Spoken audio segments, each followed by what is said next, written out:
Hello, and welcome to Roll For It, where our favorite YouTube and streamers get together to play some tabletop RPGs. Of course, today we are playing Call of Cthulhu, Strange but True.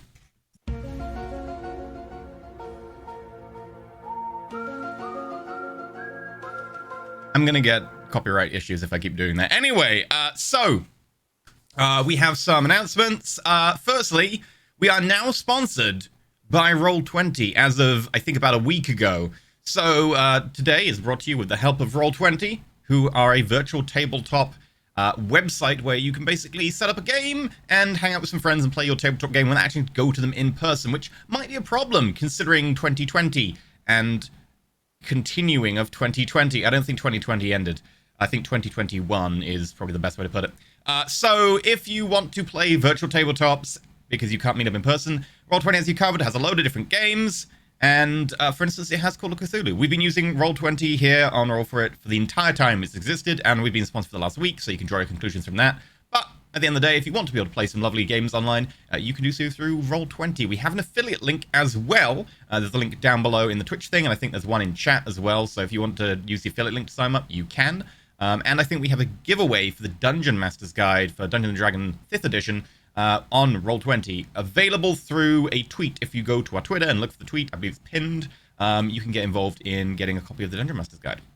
So with that said and done, we'll just go through the announcements and shilling real quick so that we can get started on some lovely Call of Cthulhu.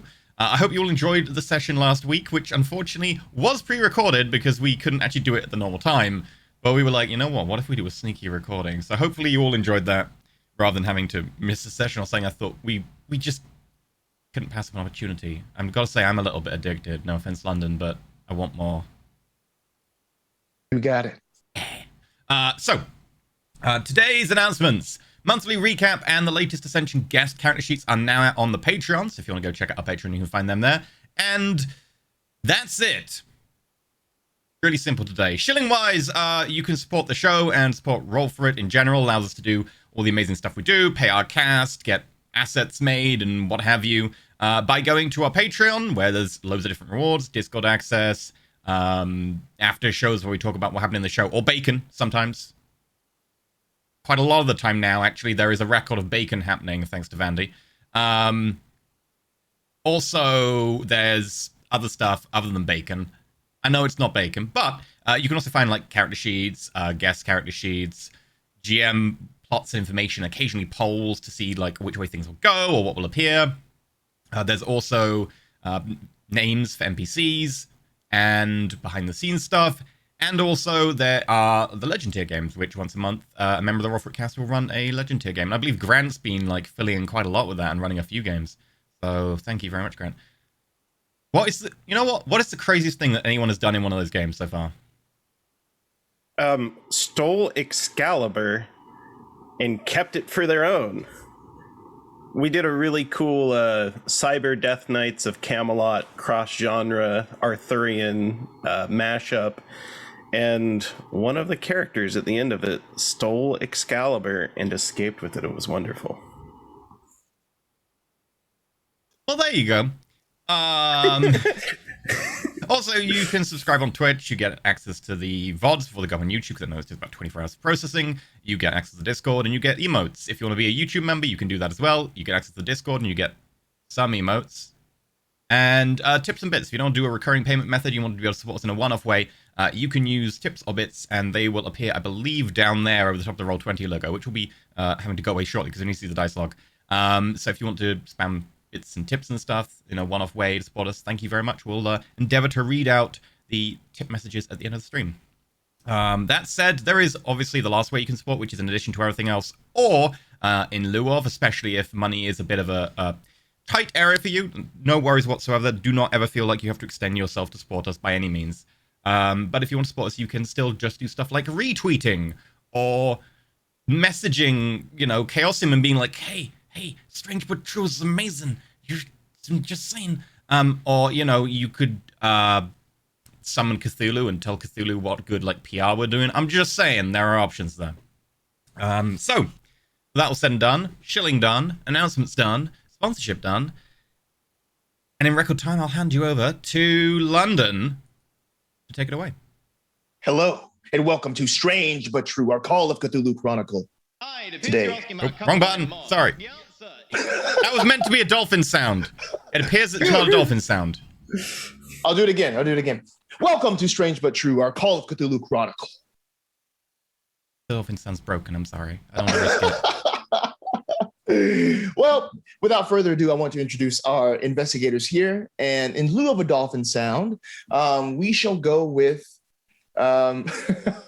with our formerly dolphin person, Katie Peters Plays. Who are you playing today? I am playing Ruby Wells, who last session got a very special tattoo. Can I go into like what happened to her last time?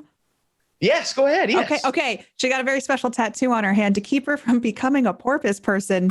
And now her there we go. And her left hand is now shriveled, and she has to kill something every so many days in order to keep this, I guess, curse of becoming a porpoise person from happening to her. But she is roommates with Alice. She works as a researcher for Strange But True, and now her life has become strange but true. Indeed, strange but true. Now we're going to move on to Rowan's other wife, Alice Nichols. Please tell us about Alice. Who are you playing tonight? So Alice is a bit of a firecracker, but she also has her wonderful shotgun named Penny, and she has also a cat. It's actually a raccoon in her home named Mittens. Her home that she shares with her lovely roommate Ruby. So. She's a bartender who runs the bar that's the speakeasy, the place underneath that's actually supposed to be where we write our wonderful articles for Strange But True. And she's always got her ear to the ground, kind of listening for the next big story. So excited to hear where we go today. You heard it here first, folks. They were roommates. Next up, we have Rowan himself, the groomsman here. Please, who are you playing, Grant? Tell us about Rowan. Well, my name's Grant. I'm playing Rowan. He's twice divorced. Yeah. How am I going to recover from that? He is a saxophone playing. My saxophone's name is Cassandra, by the way. We haven't mentioned it, but she is a named instrument. But he is an aspiring musician and poet who works for the Strange But True weird pulp periodical to try to finance his musical addiction. And yeah, serial fiance Rowan. I get engaged in sequences. But yeah, he's just been having a blast causing trouble and getting to the bottom of these strange, but true mysteries in and around Ipswich and Innsmouth and every other little town in Massachusetts that the paper sends us to. We begin on the banks of the Hudson River. It is early 1927, and there stands Rupert James Harrington. Is that right? Smythe? That is correct. Indeed, the professor, standing on these cold and chilly banks looking out over the water. In the professor's hand is this artifact, this thing once lost and now found. This small sculpture bears someone struggling for breath under this deep torrent of pain. What is this in your hand, Rupert? Where did you find this thing? An artifact we found in the house of the person that Ruby got her tattoo from, who appears to have had some sort of very strong eldritch power and maybe be the progenitor for the Porpoise curse? And with this in your hand, looking out over the water, what do you do with this thing? I would like to attempt to use it to summon the creature that it can. And with that, you know what you must do. You lower this artifact, this talisman, into the Hudson itself.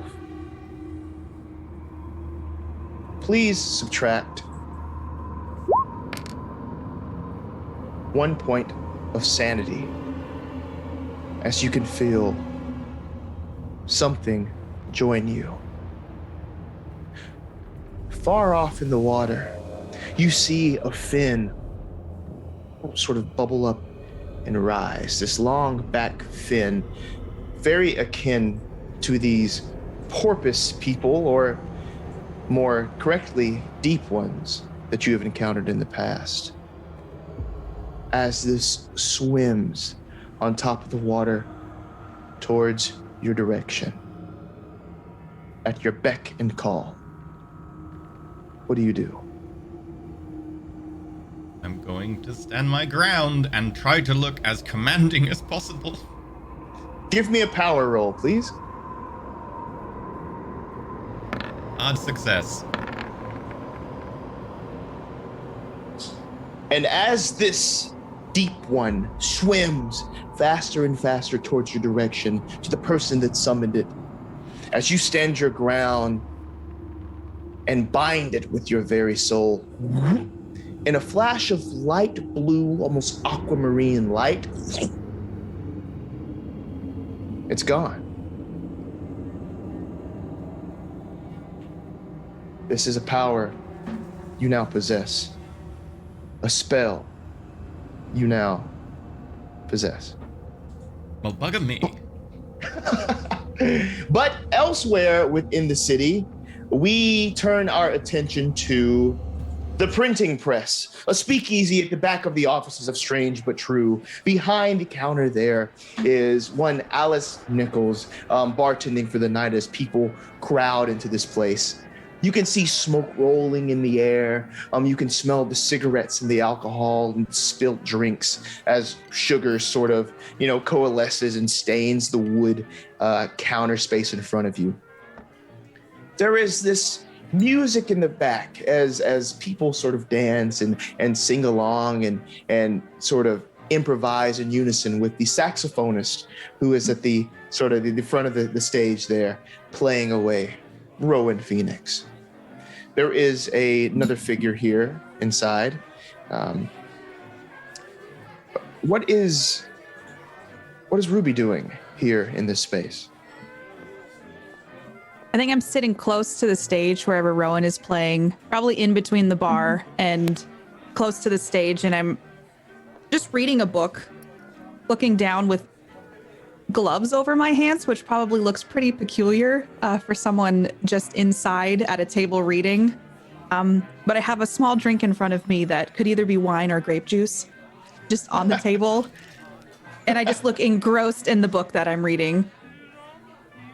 Over time, people come into the printing press to fix the printing press.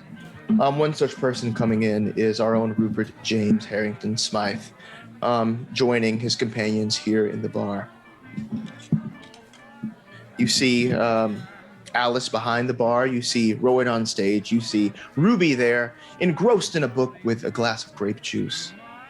What are you doing? He or them? Rupert. I will go up to the bar and ask for a very large glass of water. That code? You've never ordered that. It's been a long day. Maybe a small whiskey to go with it. Yeah, one whiskey coming up. And I will completely ignore the water idea because, we're bartending, baby. And I will grab some decent whiskey and pour it in. Thank you. Feel free to get one for yourself as well. Been quite successful. I might have more of the grape juice, the good kind, actually. But thank you. Sorry, long day? Research is coming along marvelously. Mm-hmm. Anything of interest? I look around at all the other patrons. They're It's too drunk. related Don't to, worry. Okay. The fish people. Right. Yeah, those. Okay. Speaking of which, how is our good friend Ruby doing with the wiggle my fingers? Yeah, she seems all right. We have a lot of bugs that we've kept not alive, So, yeah. Our probably place has actually never been cleaner somehow. You still live there, right? Yeah, it's just we got some better furniture and we now have a little fly trap. So in case any bugs come in, it makes it really easy for her. Mittens does try to get into it a decent amount though, so. Protein though for the small cat, right? Maybe if there were enough bugs. Surely aren't that many bugs. You'd be surprised. Oh my. And I think back to the mess under my bed, and I'm like, yeah, that's where they started. But if you want to join her, she's sitting at the table doing some reading, Of course. as she does. Yeah, getting on. Rowan's playing Marvin tonight. He seems to be possessed by some kind of spirit of creativity. Oh, No, right. not- gosh. Wrong choice of words. I'm sorry. That's no. He's the divorce hasn't hit him too hard. Rowan's I don't know how to crushed tell on the him. inside. I'll just lean over to oh my gosh, to Rupert right across and just be like, I don't know how to tell him that it's not real. Maybe let him down there gently. With But plenty of maybe silly not juice. to her. Oh We're both talking into your ears on either side. No. yeah. Sorry, I'll exit your seat. No, it's all good. Yeah, no, I don't know how to tell him it's not real, but maybe he had told Nona about it or something. I don't know. I don't want to risk not getting pizza on the weekends. I was about to say, the perks of being Mrs. Phoenix pretty good. The cooking. I'd marry him for cooking. Maybe that would actually make him feel better. You know He what? doesn't need another marriage. And I'm gonna look around for some kind of top of a bottle or something that I might have shaved off and made into a little glass ring out of boredom. Just see if I have something. And just I'm sure I could whip something up here. And I should check on how Ruby's doing. Maybe bring him a drink. That would definitely make him feel better. It's been a He long loves day. the red drink. And I'm just gonna I'm gonna make the red drink real quick. I was just it's your turn. Right. We're all taking turns marrying him. Apparently now it's your turn. So go right ahead. Polyamory is a perfectly legitimate choice of marriage relationship. I'm going to take him the drink, okay? I'll make you happy. It's not for me, dear, but go on.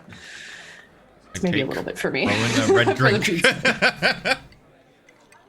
Yeah, take the drink from Rupert and say, in certain cultures, this would be the same as us getting married, as I down it in one drink. Oh no. I already have a pre-existing, very close relationship. It started relatively recently, actually, I'm afraid. I'm bound to just one other individual at a time. Sorry. Bound, eh? The old ball and chain. Something like that. Certainly an anchor. An anchor?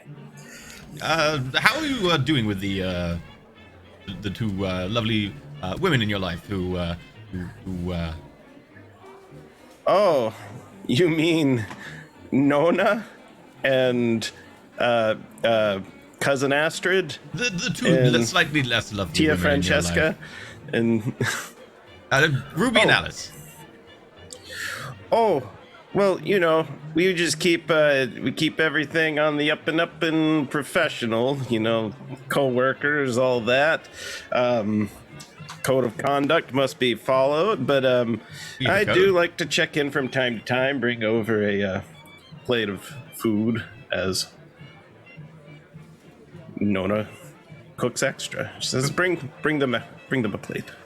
If you ever have And a plant. extra. Oh, well, yeah, by all means, we cook for the group. Considering everything we've been through together, I think sticking together closely as a group is a very good idea. Ruby, he's speaking academically again. I might need your help translating. Kind of. Kind of in a daze, I look up. You're talking to me? I can be. Oh, okay. And I close my book. Have you read The Great Gatsby? It came out a couple years ago. I haven't. Is it a fiction book? Yeah. Rowan would begin reciting. In my younger and more vulnerable years, my father gave me a bit of advice I had been turning around in my head. I actually can recite the first chapter of The Great Gatsby. Holy shit, But- that is out of character. Oh. Amazing. Yeah. That's the applause. Yeah. I would literally start applauding Rowan. So you've read it too? Did you I write it? started it. I yes. haven't finished it yet, but yeah, I just started reading it. Jordan Baker was named after two different cars, the Jordan and the Baker. Once I finish, That's we're another gonna Great have Gatsby to fact. we're gonna have to talk about this.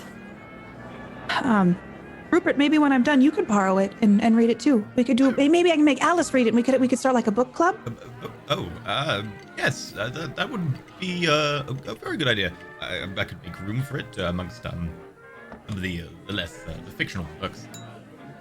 You would probably notice that it's weird that I'm reading a fiction book versus a study book of some kind. Is there a reason you're taking refuge from the ills of the world in fictional stories? I don't know. I just thought I would broaden my horizons a little bit and maybe read something a little different for once. See what other, I don't know, people seem to like to read fiction books, and so I thought I would pick one up. You haven't borrowed any from my library in a little while. It's unusual. Yeah, I guess I've just kind of gotten stuck down a rabbit hole of different books that maybe not. Been reading a lot of H.G. Wells lately too. War of the Worlds and Yeah, just a lot of pretend. Well, I guess I can come by and I'll take some books. I probably you should. don't have to if you don't want to. You've been through a lot recently and finding out about certain things. I think I'm doing all right. You're playing wonderfully tonight, Rowan. By the way, it's been accompanying my reading very well. Oh, shucks! Thank you, Ruby. I've been working a mite awful hard to get better at this here instrument. It's my life's work. Well, it shows, but you put a lot of effort into it. Yes, it's rather good. Yeah, I'm getting a little sloppy though. Too much of the silly juice. Oh, Alice is still trying to get me to try some. I just can't seem to get past. I mean, the grape juice is just too good. It No. is. There are some beverages that could be made that would be very similar to the grape juice. Ask her to add some simple syrup. Okay. Well, Alice's birthday's coming up soon. Should we plan a party? I think we should. Could you get me to the store a hat? Like a little. You mean hats at the party? Well, mittens, especially. Very cute in a hat. Oh, I mean, Mittens might rip it off, but I feel like I could try to make a hat for Mittens. Could be Very interesting. You might notice that the professor now has like a thick coating of stubble. And that's Looks a little abnormal bit for more you, tired. right? That is, yeah, definitely different from usual. Like my reading, it looks like you're trying out a new look, Rupert. It looks very distinguished. Is that a way of saying I look older? No, I just noticed that That was you're very long growing pause out. there. I just feel like you look you're growing out a beard, right? I am? Oh, yes. Yes, Is that just a choice, a fashion choice? Is that the new thing? I hadn't really noticed. Been very busy with research related to things. Ooh, what are you researching? And I put my other book down and I eagerly lean towards Rupert. Tried to find any sort of references to the other Hydra and Demidougon. And how's that going? Nowhere very fast. But some of the other things have been quite insightful. There's a lot of progress. A new contact I've made recently. I would perk up at that, kind of in a nervous way. New contact. It's early days, but I feel that there might be a certain ability to transfer information, maybe a mutually assured beneficial relationship. I feel like you're telling me relationship in 15 different ways, but not what the relationship is or who it's with. Rowan leans in. Relationship. I don't exactly want to curse it too quickly to begin with. It's tentative. Are you seeing someone? Well, in a matter of speaking.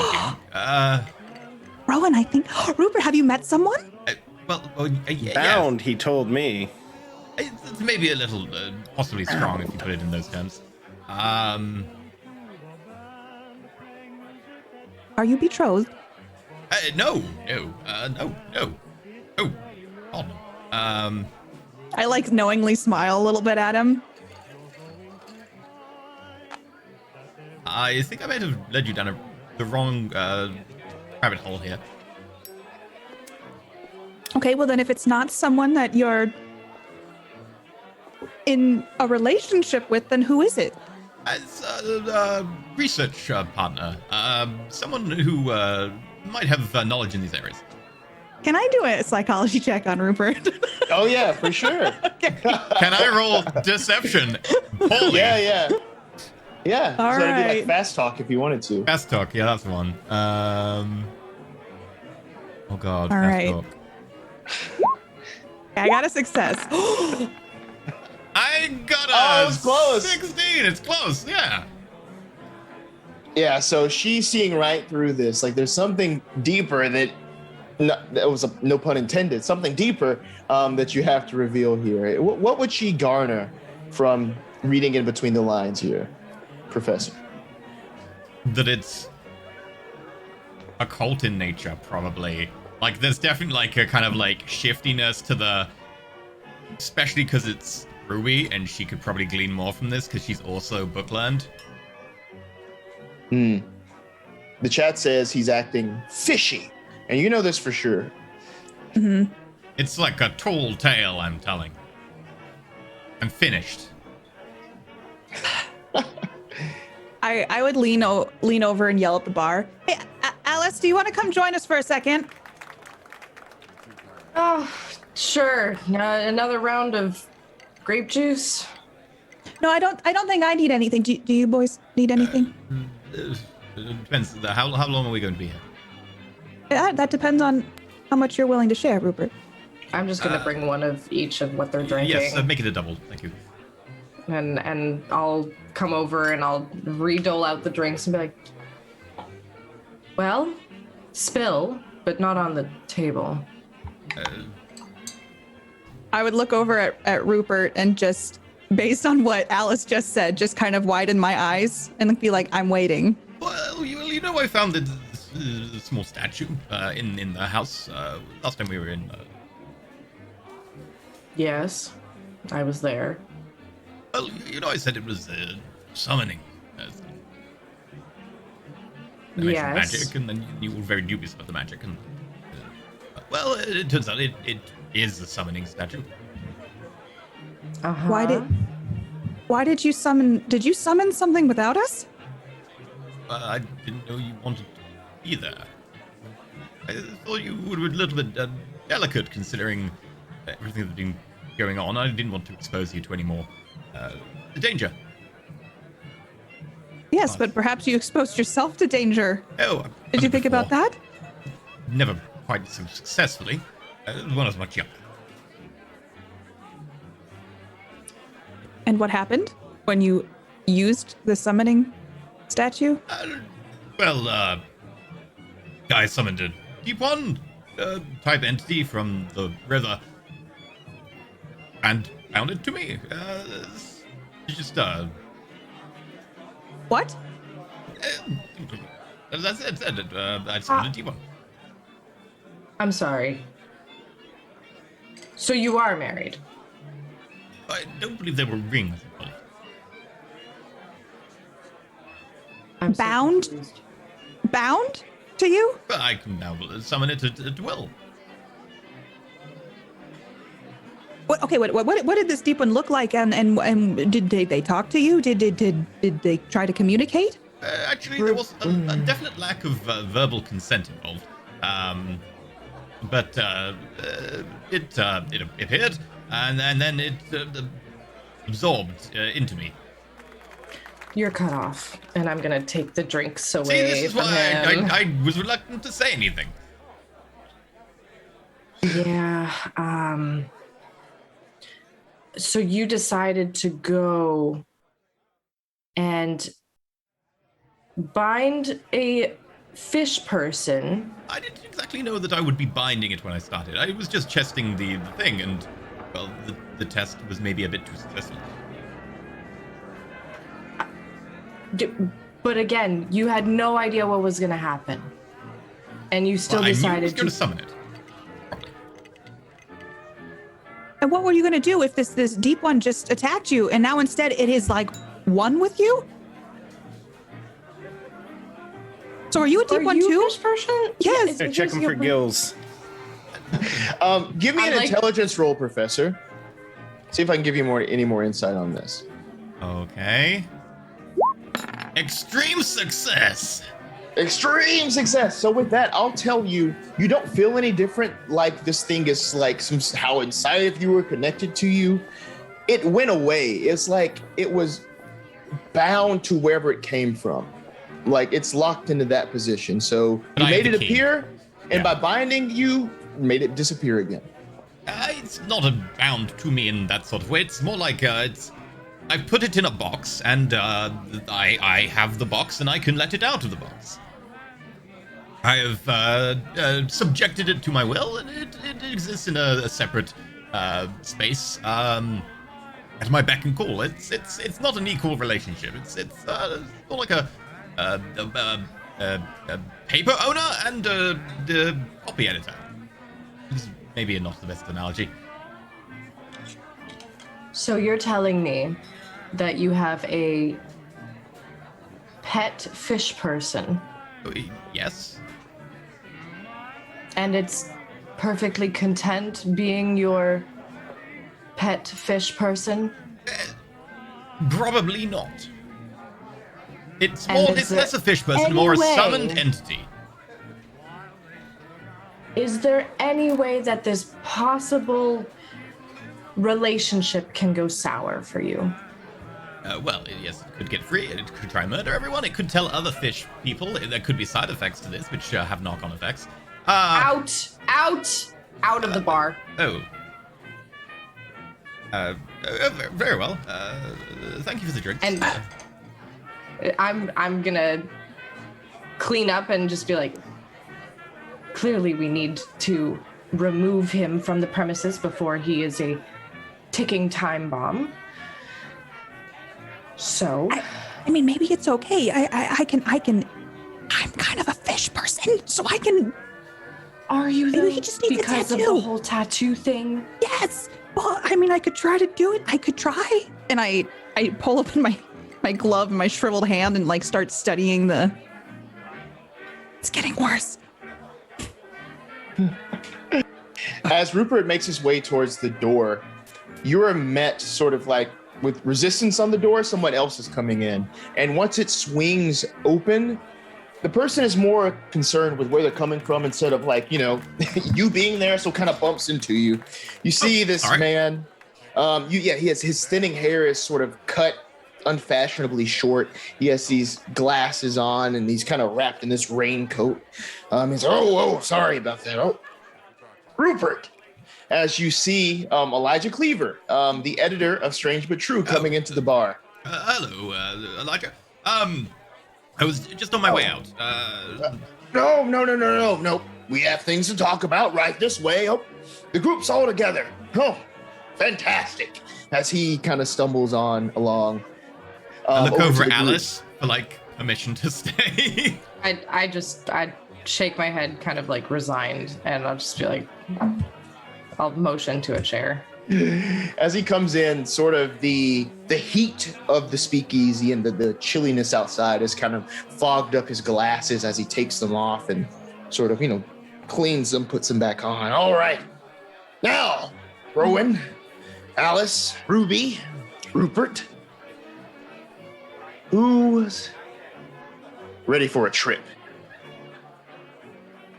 Rowan would pick up his stick with his possessions in it, the little knapsack, put on his shoulder, get ready to go. Oh, that's what I like to hear. So long as it's not to the bottom of the ocean, I'll be fine. Yeah, you've been hanging around Innsmouth and Ipswich a lot in this past year. I can, very thankfully say that we will not be going back there. Oh, that's a relief. Okay. Are we going somewhere inland? Indeed. Inland for sure. One of my contacts, a Rose Perry, has reported some strange incidents happening on Lake Michigan. Oh, God. Oh, it's by water. Yes, again, there is water. Okay. Again, yes. I don't suppose there's any jobs in the middle of a desert or something. None that I can think of oasis. right now. Yes, no. This is a contact that I've been in contact with for quite some time now. And it seems that there are indeed weird things. So, Rose, she is an employee at the municipal records office in Traverse City, Michigan. And she takes, the marriage documents, the birth documents, and all those sort of things, and deals with, the local family doctors and such. Well, there were several pregnant women that came from the Northport area to Rose to register for, just register their children. None of the women had listed fathers in these cases.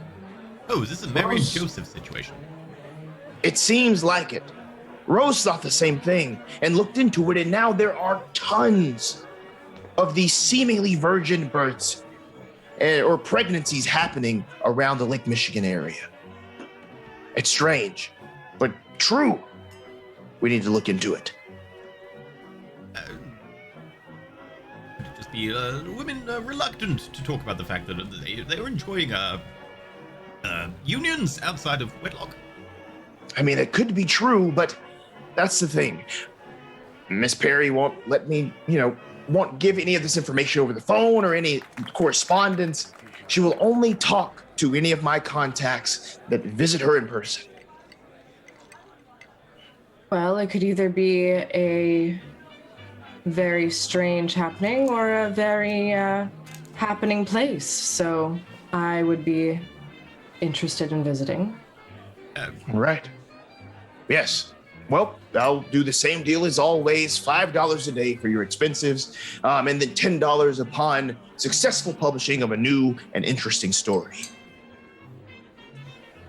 Yes, well, I think this one will be definitely quite interesting if the last ones have anything to show for our success. Maybe So? we can get Rowan some children to go with his wives. Wait, wives? I thought you were a bachelor, Rowan. Let's just say there's some things I keep above the table, some things below the table. What I do after hours is, well, nobody's, but as I'm like holding a drink in the saxophone, puppeting these gestures, I go, I was married.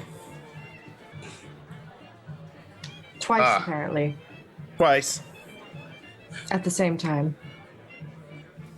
Rowan, you dog. Oh, never mind. Never mind that. So, Rose Perry, she takes her lunch every day at 1 p.m. I just like I'm speechless. I'm like, she takes her. we were a lunch healthy polycule. No, a polycule. Oh, a healthy. They did know about each other, and they seemed to fine with it. So A And they were throuple. roommates. And they were They roommates. were roommates. Cleaver lets you know that Rose takes her lunch every day at 1 p.m. at the Cherry Tree Cafeteria, right next to her office, where she's going to be waiting for whoever shows up to give this information. Cleaver pulls out of his coat pocket this little folder with some cash inside. This is for Rose for keeping an eye out, keeping an ear open. Please make sure that she receives this cash as well. This is $30. It's a lot of money. That is Wow. a significant sum. Maybe I'll hold on to that. All right. It's safe with you. I know it.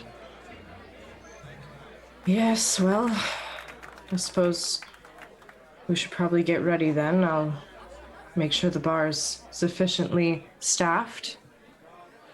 Should we get going tonight or tomorrow? It's going to be a longer trip, right? So maybe we should get on a train tonight. I wouldn't be opposed. We can sleep on the train. I've slept in worse places. All right, All right. let's go check on Mittens. All right. Again, keep your receipts and everything. Take pictures, and I'll be back here waiting. All right. I'm going to go retrieve the shotgun from behind the bar, clean up the last little bit that I have, and make sure that everything is properly stocked and staffed. And then I'll head out with Ruby. As we're heading out, I'd lean over. Yeah, put the cash in some place that Mittens can't get it. Just don't. You gotta just make sure, because like Mittens has been climbing up on things and ripping them apart. I just don't want the money to get torn up. I just don't understand the fascination with paper nowadays. It just I don't doesn't know. make any sense. Some of my books, I've just the entire middle sections have been torn out. You're gonna have to put them in a chest or something. I'm 'cause gonna have to put a lock on it. what if he figures out the code? I don't. I think he's got gonna figure out those the code. thumbs. I know. I mean, he's been figuring out how to open my bed chest, and some of the blankets he's chewed holes in. Is he trying to make clothing, like little clothing for himself? I just don't understand. I think he's just doing it out of spite, to be quite honest. Or he's bored. I think I'm gonna pick up this week. I'll get some locks, and I'll come up with some very complex codes that you and I can memorize. But we got to make sure he's not looking when we open them. Right, yes, yeah. No, he's got those beady little eyes. I know he'll memorize them too. He's way He's smarter than watching. an average cat. I know. So yeah, just keep the money in your pocket until we leave, just in case. Yes, that's a very good idea. Won't let it out of my sight. Gosh. I imagine I'll after head last with Alice. episode, when you got all the money from Rowan, you were like, yes, this is going to change our lives. You wake up the next day. Mittens is just sitting there eating the last note, watching you. Oh, I would hope that didn't happen, but it's very possible that That's some so of the money. probable. I know there's some Oh of the my money I God. think gotten, and I've been on hyper alert since I saw him eating $1 bill. Just absurd. Little demon cat. Any more business before you head out to Lake Michigan, Traverse City?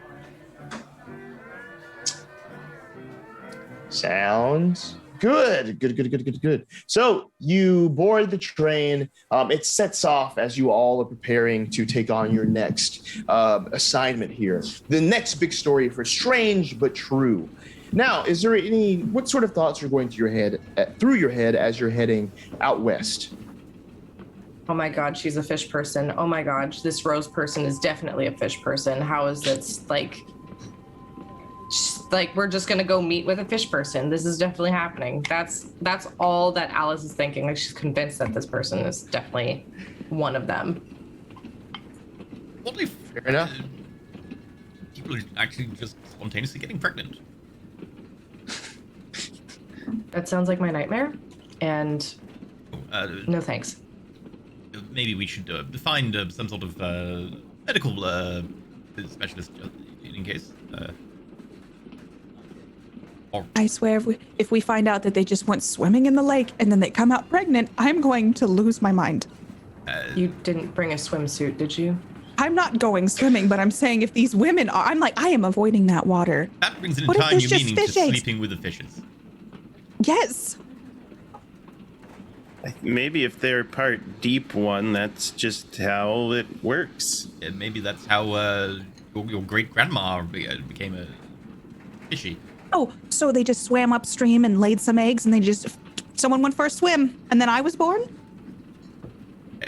That is how babies are. Like salmon? Am I like a salmon? No, you're like you're very I'm like a salmon, aren't I? They just You're- swim upstream once a year and then Rowan's like I was born. exactly. no. Bear food. You are Hey, you are a human being with all the human traits and number of limbs. Yeah, does this count anymore? And I hold up my left hand that's gloved. Is this that? okay? I That's more- don't want to that's draw more attention. bird-like. Well, I still have this. It's just a cold ritual. Yes, Just but like you the one on your don't hand. have a shriveled hand with a tattoo on it. But I have How a am I- demon in a box. So deep ones are demons now? I don't know. I can't find a book on the subject. It turns out that no one really publishes. Yes, but you think deep ones are demons? It's an analogy. It might not be true. No, I don't think that's true because then that would mean Am I a that demon? you're not a. See, this is Oh, right. how. Yeah. Look, Yeah.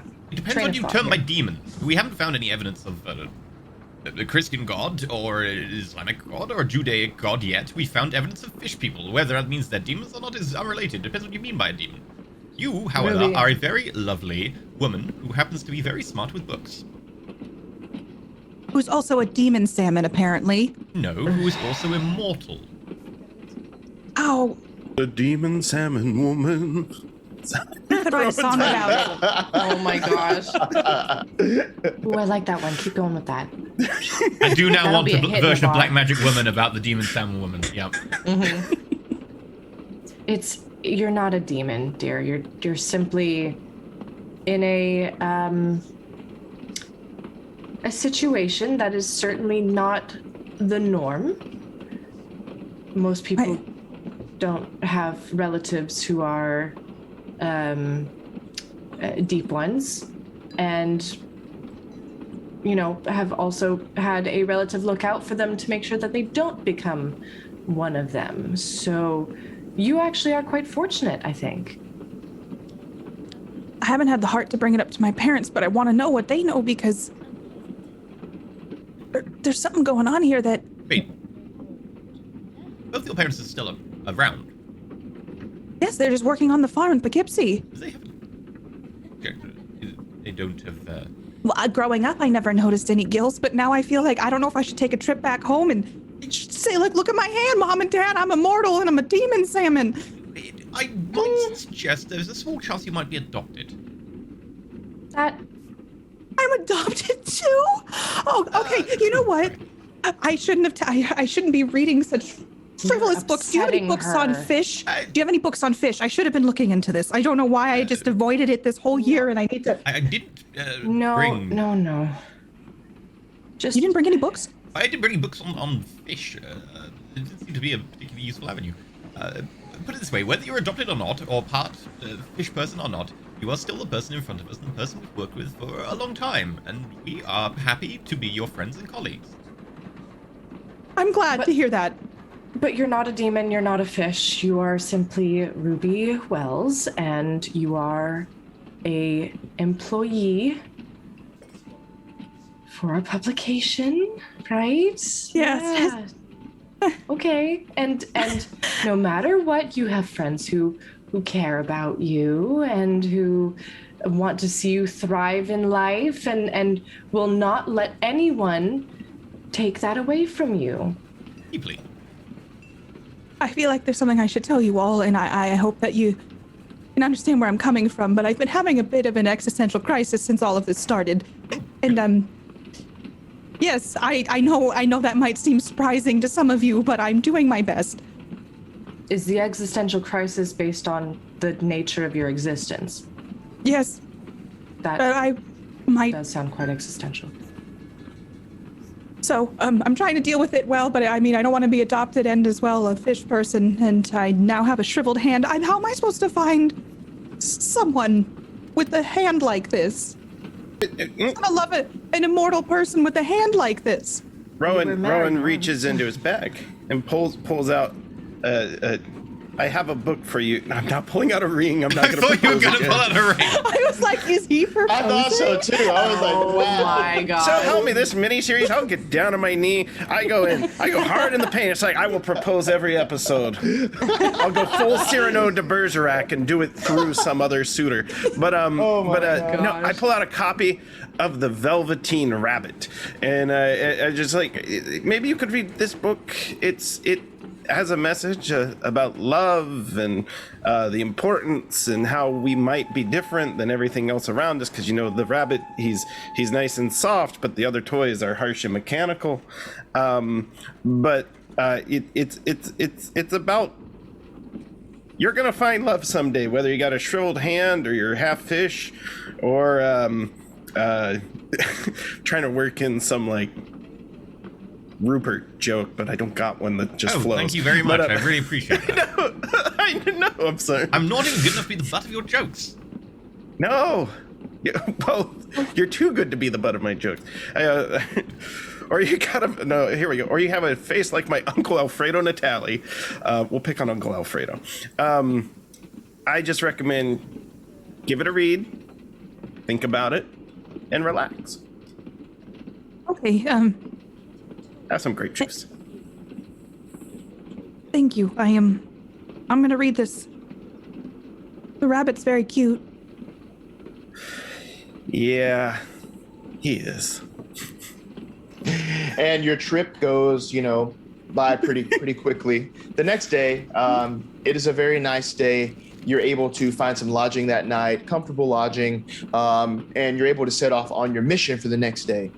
The municipal records office in Traverse City isn't that hard to find. It's this sort of nondescript, but nice 2-story annex attached to the town hall. The town hall is this big fancy place, and this is a little place next to it.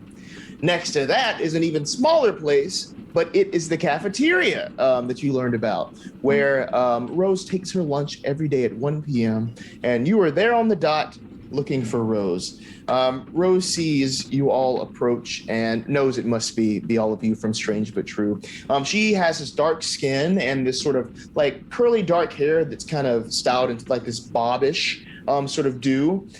Dresses very smart and fashionable as she sees you all. So, $30? Getting right to the point then. Yes, $30. And I'll pull the envelope out. Okay.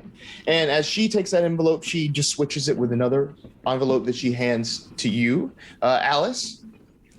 Yes, this is everything here for you all and Elijah. And there's a full account in here of everything that you know. Well, take a look. It's a list. I've compiled everything from our records of all of these, pregnancies.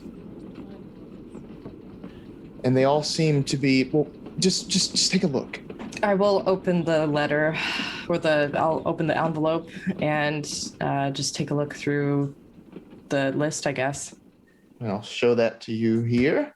So you see this list of just several names, sort of their locations, where they are, and also ages of some of these people. And Alice can show this to everyone else at the same time. Oh my. Oh my. That is an astounding number of women. It's disturbing, and confusing, and I'm not sure what to make of it. But if you can, get to the bottom of this and publish something about this, hopefully we can have some clarity here. Now, what's the difference between the Northport ones and the Boardman district? So Northport, it is a community about probably 30 miles from here. Just ride, just on the train right over here, right up north, and it'll take you to that port. But the Boardman district, it is, how do I describe it? It's sort of swanky, if that makes sense. Very upscale, very high society in the Boardman district. What is this Mud Lake? Socialite, yeah, upper class. What is this Mud Lake Sanitarium? Yes, the Mud Lake Sanitarium. It's this sort of upscale, not resort, but there are these sort of like spa-like treatments that they do there, and the higher class people, that's somewhere that they frequent for sure. Okay. It is listed. Is it a place where many people became pregnant, or married to? Two, it seems. Well, that's the thing. There's that connection. They all are sort of centered around this place. The people here in Northport, I'm not too sure about them. It's odd. What is St. Ursula's boarding house for young ladies? It's a boarding house where people in need of homes can, find very cheap lodging. Is it by any... Well, I suppose it's by the lake, right? Well, just take a look around. And I'll need to show you a little map of the environs here. So Traverse City is like, right on the water, sort of on like the south end of the Grand Traverse Bay, here like on Lake Michigan.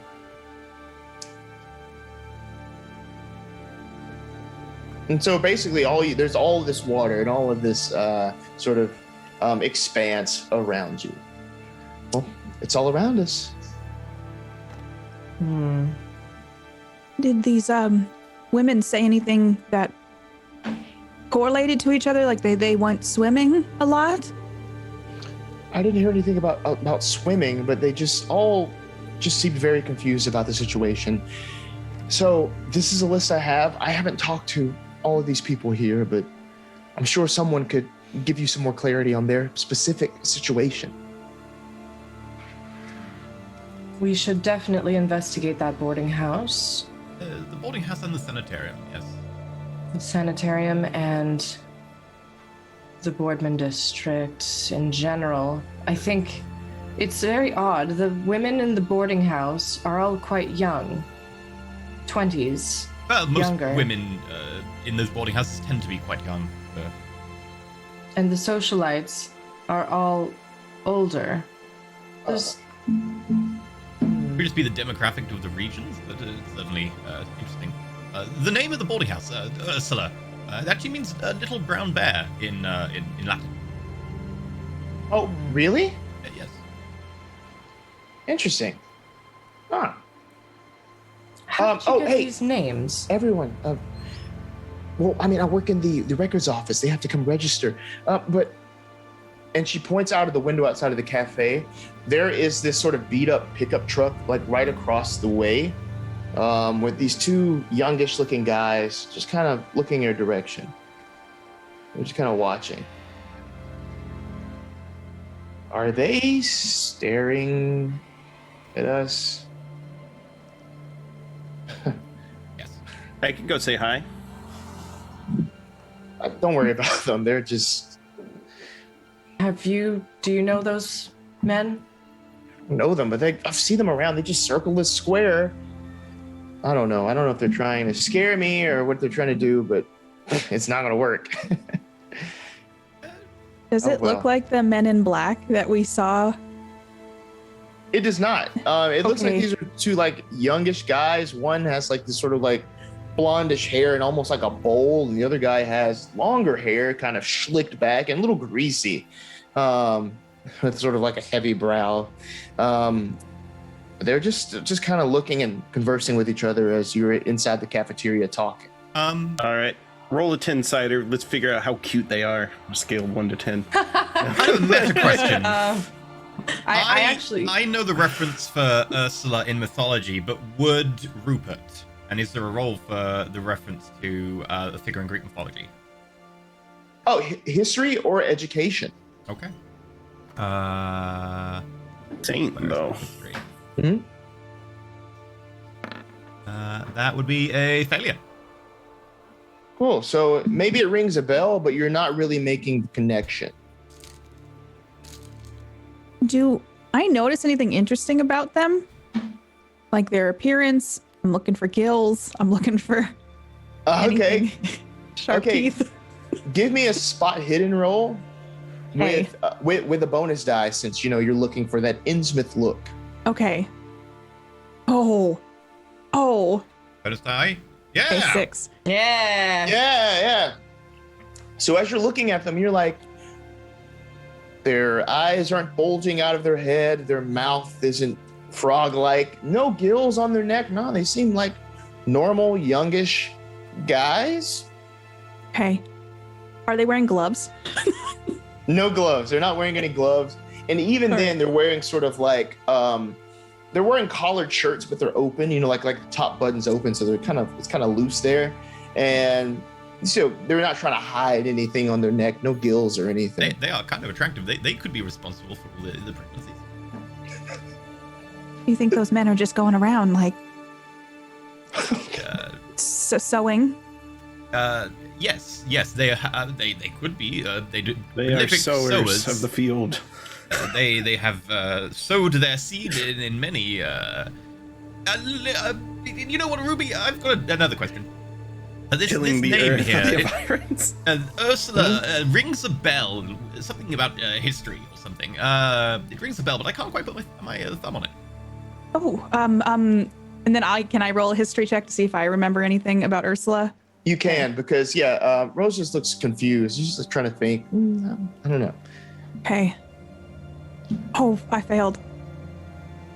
I can't play. I can't. I've been reading all these fiction books this year, and I haven't been staying on top. Oh, I gotta brush up on that when I get back.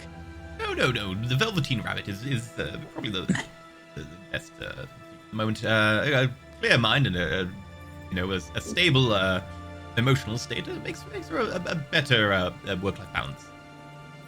Yes. If He says you'll balance keep is our key. guest here occupied, I'm gonna go see what they want. Maybe Rowan should go with you as well. He can be a little bit more delicate sometimes. Yes, I suppose that would work, Rowan. Would you like to join me? Do we have to be married this time, or are we ourselves? We can be ourselves, dear. Okay. Put my rings away. With the sort of jingle of the rings going away, pushing outside of the cafeteria, you can almost see like a little panic in the guys' eyes as they're looking at each other.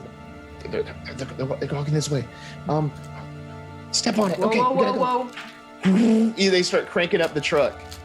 I'm gonna pull the shotgun out and just aim it at the tires and be like, turn the car off. The car still starts. The truck still starts, and it starts to pull away. Seeing the shotgun, it's like they're stepping on it now, putting the pedal to the metal and trying to go away. Can I And you shoot see at one it- of the tires? Ah! If you would like to. Seems a little aggressive, but like, You In want broad to? daylight in the middle of town. Go for it. am I gonna get in trouble for this? You could go to jail for that. The man, same I take fish the about this heat for entire you. town. Yes, they I want could us go in to- jail. Are we in the center of town? Like, I want to just make sure. Like, that might be a little bit too much in the center of Here's- town. You're right next Here's to the the town hall. You're on the Yeah, same we're block meeting as next to the town hall, remember? Okay, I will not shoot at the tires then for now. Is there a license plate that we could at least take a look at? I mean, yeah, there is Yeah. there is a license plate. Yes, it has that. Okay. Can I potentially get that? Can I see the number and maybe remember and jot it down? Okay, yeah, let me get a number for you. Because I don't want to it might be a little too much beside town hall. Okay, yeah. So what it says is 1112. 1112. Okay. It's sort of like this sort of like reddish brown color on the license plate. Okay. Well, to start, maybe we could see what the records office has to say about this. It like pulls off and just speeds kind of out of sight. As you're Brent, you pulled the shotgun out, right? Yeah. Behind you is this guy with this like newspaper stand, and he's just sitting there like, would you like a newspaper? Oh, Yeah, Rowan will go right up, pay him, tip him as well. All right. Thank you, good sir. Yes. Yeah, of course. Yes. we're playwrights, just so you know. It's a prop. Anything I've seen? Probably not. We're You ever On make it to the vacation. big city?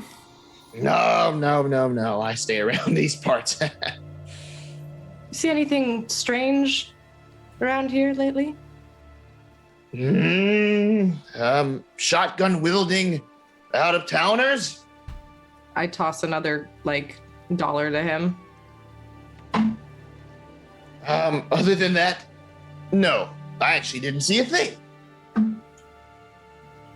Quite like that.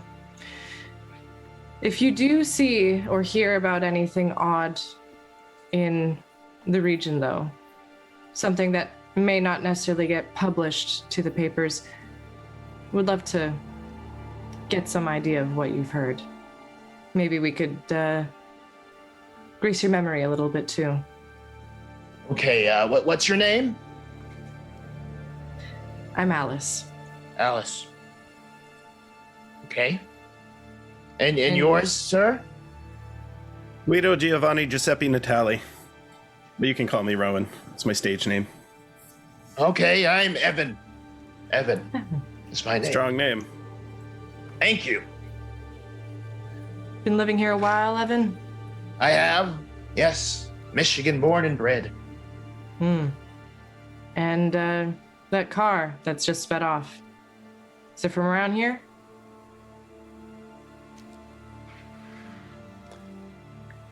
Those boys look like they belong to the Lake Brethren.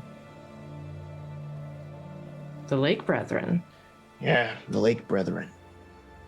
He sort of scratches his like broad face. Yeah, it's this sort of new school church that popped up over in the Northport. I don't know, bunch of horse hockey. I'm not very religious myself, but to each their own. Rowan crosses himself. How long ago did this pop up? A couple years, I would say. Yeah, they've taken control of Northport basically. I mean, it used to be a decent place, but now it's just filled with these Lake Brethren. Is what the they call congregation fairly diverse, or is it mostly just young, handsome, dandy do-rights like those two? It's diverse, different ages, and different people there. Yes, All brothers, or are there sisters as well? there are sisters. I've seen women there as well. Yes. You've seen. You ever attend any of the services? No, not at all. I'm mostly here selling newspapers. I'll travel to Northport at times and then back.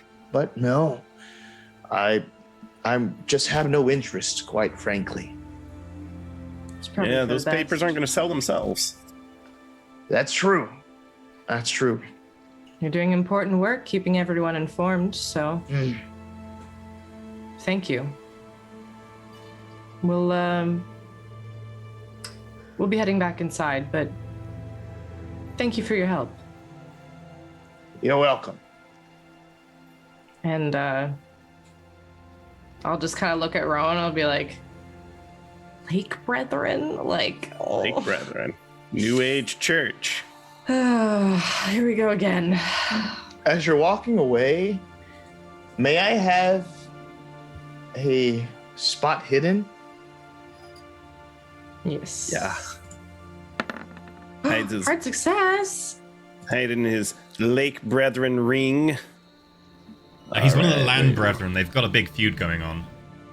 The lake and the land. Oh, double hard success. Hell yeah. Double hard. So he doesn't have any Lake Brethren paraphernalia or anything like that. Mm-hmm. But just as you're looking at this guy, you've had some experience at this point, and you just feel like he really does have some of those features of that look, that Innsmouth look to him, that newspaper seller.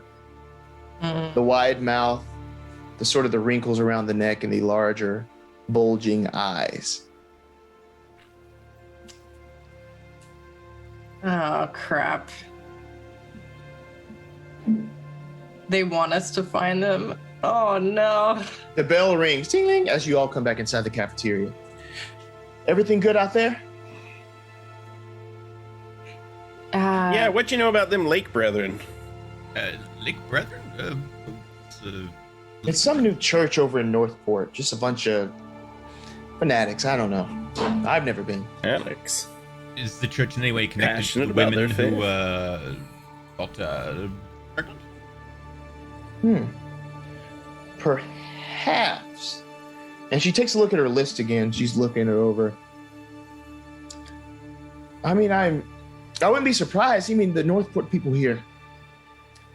I wouldn't be surprised because the Lake Brethren basically not control Northport, but a lot of them go to that church.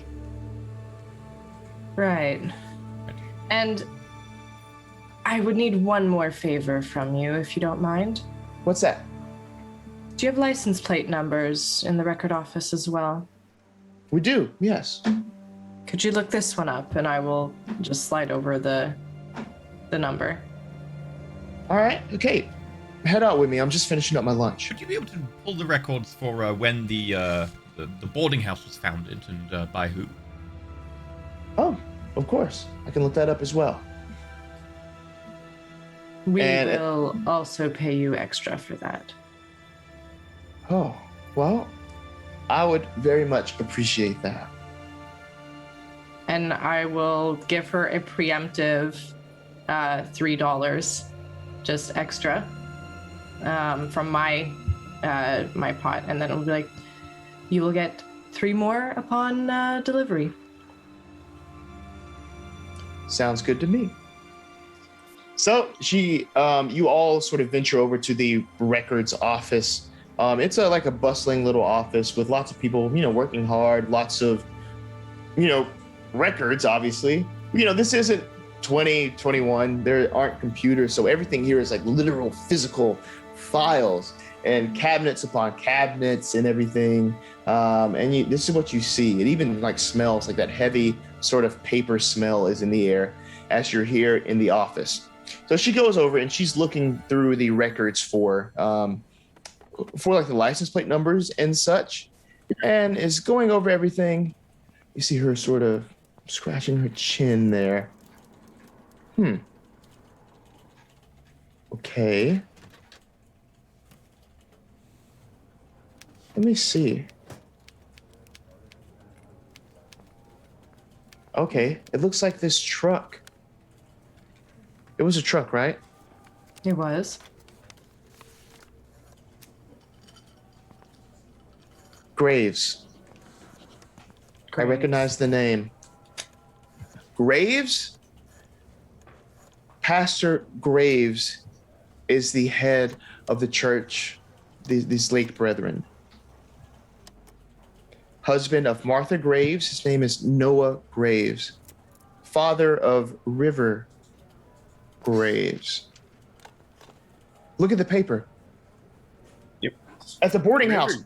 Miss River Graves, 17, St. Ursula's boarding house for young ladies. The truck. Wouldn't she Oh, man. be at home with her parents? Why would she be living in a I didn't make boarding the house? connection. I didn't make the connection. Damn. How odd. I don't know. Well, sometimes people look at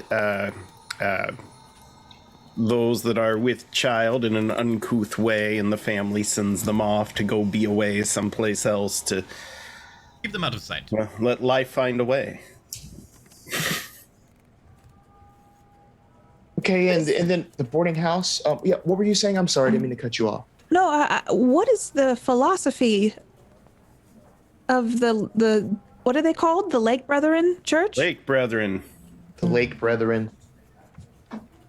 Honestly, I don't know. It's all fire and brimstone from what I hear. And I'm just not about that. Is it very male focused? They're sisters. I mean, there are sisters, but that doesn't, They can still be stratified, even sisters being. I totally get it. Yeah. Maybe you should go and look to joining up or something. Take your newly married wife. Which one? The one who can defend him with a shotgun if all things go south. Yeah, we're gonna have to work on some titles here. I'm very curious to know then. Why would this pastor be coming over here to look after you? Yeah, those weren't neither of those were the those were like kids basically. They look like they were like 19, 20. Part of the congregation, he'd lent his truck, which is registered through to the church or something. Could be. Potentially. I've seen them, but I just keep going about my day. I'm not bothered by them. Wise. Well, thank you. Have you For your considered help. getting a vacation anytime soon? I need one out of here. Maybe I'll go to New York, visit the office. Well, if you've Get got outta any here. vacation days, maybe you should take them. Soon. Look at the Where's others. the cash that you've gotten now? Oh, Ah. I'm thinking I go over, I convert, and I quickly climb through their ranks with my miraculous singing voice, and learn all their secrets. Then we expose them in the paper. And all this massive impregnation that they're doing. Surely they're behind it. It's Lake not Brethren. right. You would want to probably take a small vacation from here, just to be safe. Yes, or if you can't short notice, maybe a few sick days or something. Our last source, we haven't heard from them in a little while. What, you're gonna get me killed? No. No, I need to might get paid get- more for this. Oh, that is specifically why we've budgeted a little extra. And so I give her my last dollar. I'll be like, Ruby, 2 over there. You just keep in mind too, you might get, pregnancy is always a possibility, and you don't. And I grab $1 and I slide it over. And she like looks at you like, I'm almost nervous to be here. okay. All right, I'm packing up for the day. Stan? Yes. She said, I'm leaving for the day. I'll be back at some point, as she packs up her things and kind of, gathers you around, all right, I'm getting out of here. Rowan's smart. just having flashbacks of the trail of bodies that we've left behind I'm us. specifically We've thinking got of the that. guy who did the will. I was like, at first I was like, why would you do a vacation? She needs a stash. And then I was like, oh wait, bad things happen to people we talked to. I'm thinking about the guy who gave us the will, who was like, hey, and we were like, you should probably go to the safe space, and then they never made it. So I'm like, go now. Go to the beginning of the adventure. It's the safest time.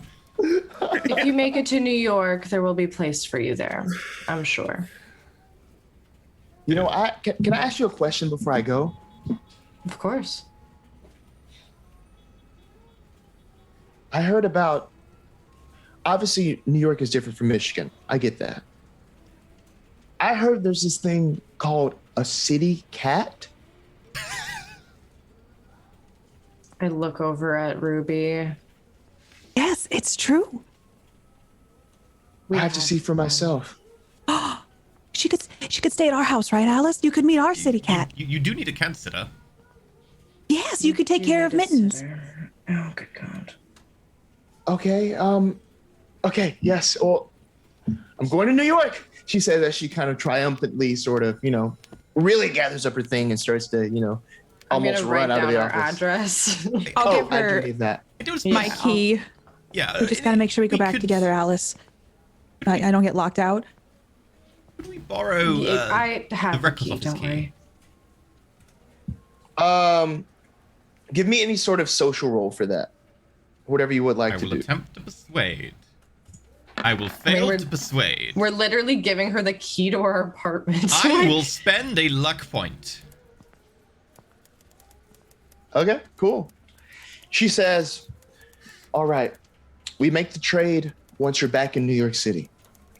Hands you the key to the records office, where you can do any sort of, library use roles to find out information on what you would like to do. Be careful and give Mittens some cuddles for me. I will. I bet it's so cuddly. Tell Just- Cleaver too that we're on the case. Okay, I'm sure you'll be able to find him. of course. Also, when you first meet Mittens, just approach cautiously. Okay? Oh, I get along with cats. Maybe have some iodine on hand for any. Oh, we have a open- bunch in our medicine cabinet. Just slowly approach, and don't make any sudden movements when you first meet Mittens. Okay. Okay. City But cats you'll get are along not- fine. They're not like rural cats, so they're a little bit more dexterous. They have thumbs. Oh. If you have food on you, that's always a good. Just grab some snacks, and Mittens will be your best friend in no time. Open palm, not between your fingers. Okay. As she spins around and heads out. What is your first sort of course of action here? As you're on your own and you have several leads to sort of dive into. So we still need to find out when the boarding house was made, right? Yeah, and it might also be worth looking into the Lake Brethren and seeing if they hold any property or assets under the company of the Lake Brethren or whatever it is. Cool. So Basically library going use northward. rolls around. Yeah, if you would like that information. I would actually like to go and see if I can infiltrate their new church, convert. Ooh. Okay. Can I spend one luck point Yes, you on can my always do library that. use? Okay, I shouldn't do this. My luck is so low. I'm spending a luck point. And what information were you looking to gather? I want to see when the church was founded and if honestly some information about this Graves family and where they live and maybe if they've moved here recently from somewhere, like information about the church specifically. Okay, yeah. So if you're looking up information about the church, the first thing you notice is that the actual name, not the Lake Brethren, you find out that the name is the Holy Waters of Life Mission. Oh. And apparently it was set up 5 years ago by Graves. And as you're reading sort of the information about it, you find out that it's an offshoot of the Anabaptist movement. They believe in repeated adult baptism by full immersion, adherence to plain dress, opposition to war, as well as abstinence from alcohol, tobacco, and worldly pleasures. Would that mean like sex as well? Yes, most definitely. Okay. Sex is definitely a worldly pleasure. I was just checking, okay? I guess, depending on the sex, it might not be a worldly pleasure. So I guess then they said like repeated baptisms? Multiple So- baptisms. Until they drown and they replace them. Multiple baptisms. That's. Do they have any records of people like the times that they've been baptized or anything? That'd probably be in the church. That might the be, yeah. archives. I don't know if that'd be actually in the thing. Yeah, would there be like a kind of along the same lines, like a manifest is not the right word, a list of the congregation members? There is not specifically that. No, not here. Okay. Okay. Gotta go to the church and steal their prayer roll. Could be at the church. Did you mention that's- the newspaper guy having that look to him? I don't know if you did. I wouldn't have yet, but at this point now, I would be like, yeah, he kind of did look like him. I personally want to look up the Mud Lake Sanitarium. Okay. Like anything about that? Because Library use roll, please. You did already. I did an earlier one. Oh, let's see. Yeah, I did see the success. 16 versus 20. Cool. Fantastic. So what you would know about the Mud Lake Sanitarium. Let me see here. Compare my notes. Yeah, so it is this like luxurious spa / hotel complex. In a way, but it's all sort of wrapped in the veneer of like medical therapy. You know what I mean? Like back in the 1920s, there was always like, oh, this is good for your skin. This is this, you know. It's basically that. Like, come relax at the Mud Lake Sanitarium for a pretty penny, and then you can have this therapy done. Specifically, what you find is sort of like a little pamphlet that's been stored here under the records. Maybe when they were registering everything, they turned this in. But it reads, a complex therapeutic regimen designed to bring balance to the body's systems, thrown out of kilter by busy modern day living.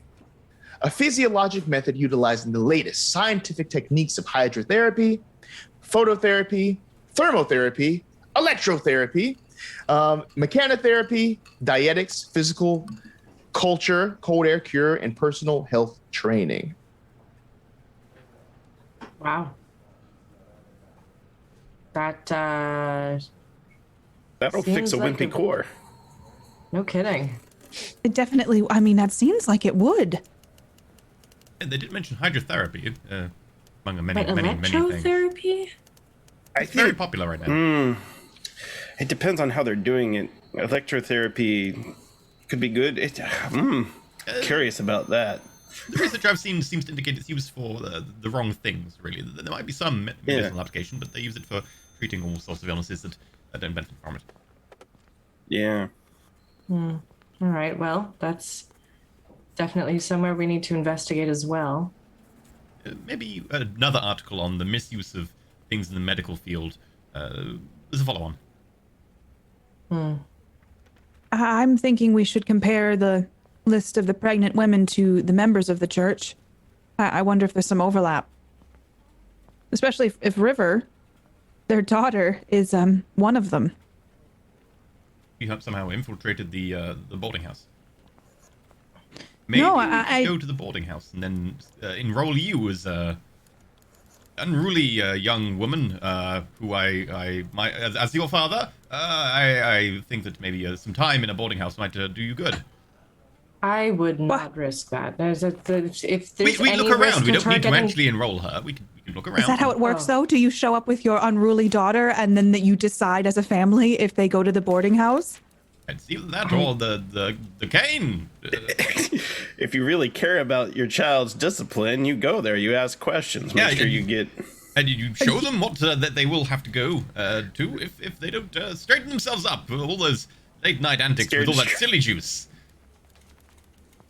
We could try it. I mean, I guess if it comes down to it, I could switch to your wife at some point if it gets weird. My wife and daughter, that might be a little weird. But we just don't introduce who I am at the beginning. Okay, sure. They might ask. All right, well, I don't want to end up there. I don't want to be like taken away and just I won't let you be to taken this. away. Do not worry. I won't let you get taken away to become a follower of the holy waters of life. I guess you do have a friend now who you can. I wasn't going to mention that, but yes. We could try it. I'm not. Let's head over to the. I suppose we could go over there then to that boarding house and take a look. You All don't right. do, Yeah. Split the party. Oh. Should let you know that the boarding house is local. It is in Traverse City here. The congregation is about 30 miles away over in Northport. We shouldn't split the party. You're right. Well, if you want to. I mean, you can do whatever you want. Maybe Alice and I are both going to be options, and Rowan could be Alice's dad.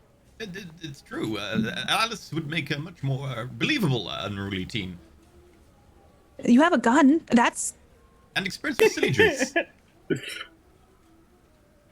We could be like we're like you two are our dads, and we're And you we're did friends. threaten a We're car your in two broad dads. daylight. It works perfectly. Right. Two dads. I will be the unruly child. I suppose that's a little easier for me to be. I'm the easily influenced one. Yes. And I'm showing you around to tell you what sort of life you will end up with if you don't straighten yourself out, young lady. Oh, I should put my books away, huh? Probably. I'll start. Yeah. Tucking my books that I carry under my arm in a bag. You lead by example, Alice. I'll follow your lead. Okay. All right. And I'll just kind of rough her up a little, just like kind of messy up her hair,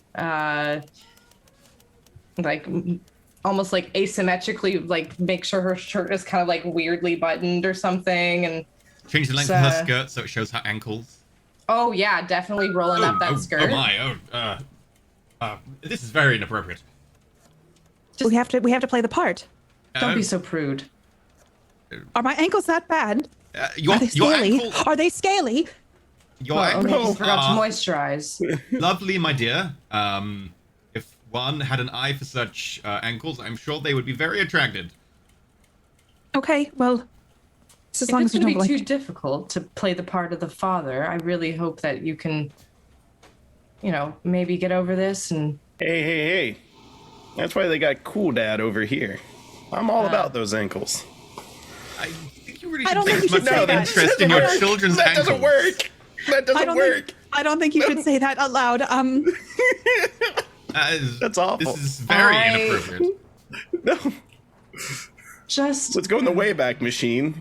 Rowan then speaks. I will be father number 2. I think you have lost that one already. I think this will go great. Maybe it'll be fine, right, Alice? It's gonna be okay. I'm going to be fine. Are you? I lean in. I'm more worried about the dads. Honestly, they're terrible. This is just. I really wish they would just propose to each other already. Maybe some. Oh, can you imagine? That would be lovely. We're gonna get parent trapped, aren't we? It is his turn, so That is. Well, I don't know. It's a lot more breezy on my ankles. It's actually more comfortable. See, what have I been telling you all these years? I don't get the What? ankle sweat. I think if I did this. Yes, well, maybe if you also didn't wear woolen socks that were meant for the winter, that you've knit, It's. you wouldn't have I save such money this way. sweaty This ankles. is. Well, you don't wear the ones I've made you, and I mean, I guess I'm a little offended. Are they scratchy? They just make my ankles sweat. I don't want sweaty ankles. Nobody does. Since I've moved to the city, I will say it's a lot more stifly, and my ankles do sweat a lot more, and then they get itchy. And okay, maybe I will try a new type of fabric, or new type of yarn, and something different for the socks. Something breathable, you know? Less, Okay. Winterizing. Yeah, I mean, on the farm, you just wear what you have for the whole year. The seasons don't matter as much. You just kind of get through it. Gosh, I'm so worried about how you were brought up. It's absurd. Anyway, we're gonna get you some proper summer clothing and not, have you sweat your ankles off. That would be nice. And I guess we'll head out. All right. And you're heading off to the boarding house, right? Right here in town. St. Ursula's boarding house for young ladies. Now, this is the best way I can describe this place is faded. Like, the place just looks faded, but it's well maintained. It's like a Queen Anne style house in a well-off area of the city here. And upon, knocking on the door, you're greeted by this tall, sort of rail-thin woman with this sort of pursed lip as she looks down upon all of you. How may I help you? We've got to do something about our daughters. They are completely beyond control and help. They have their ankles out in public. It's most unseemly. Ankles? Oh, no, that's terrible. Come here, you two. I don't play by the rules. The man. Okay. Oh, yeah. She gets really close to you and she sort of almost looks around your neck area, looks down the front of your shirt right in there. Yeah. No jewelry on you. Is that so? Nah. I mean, I used to have a ring, but it ended. Likewise, it was. Well, she's gone now. She's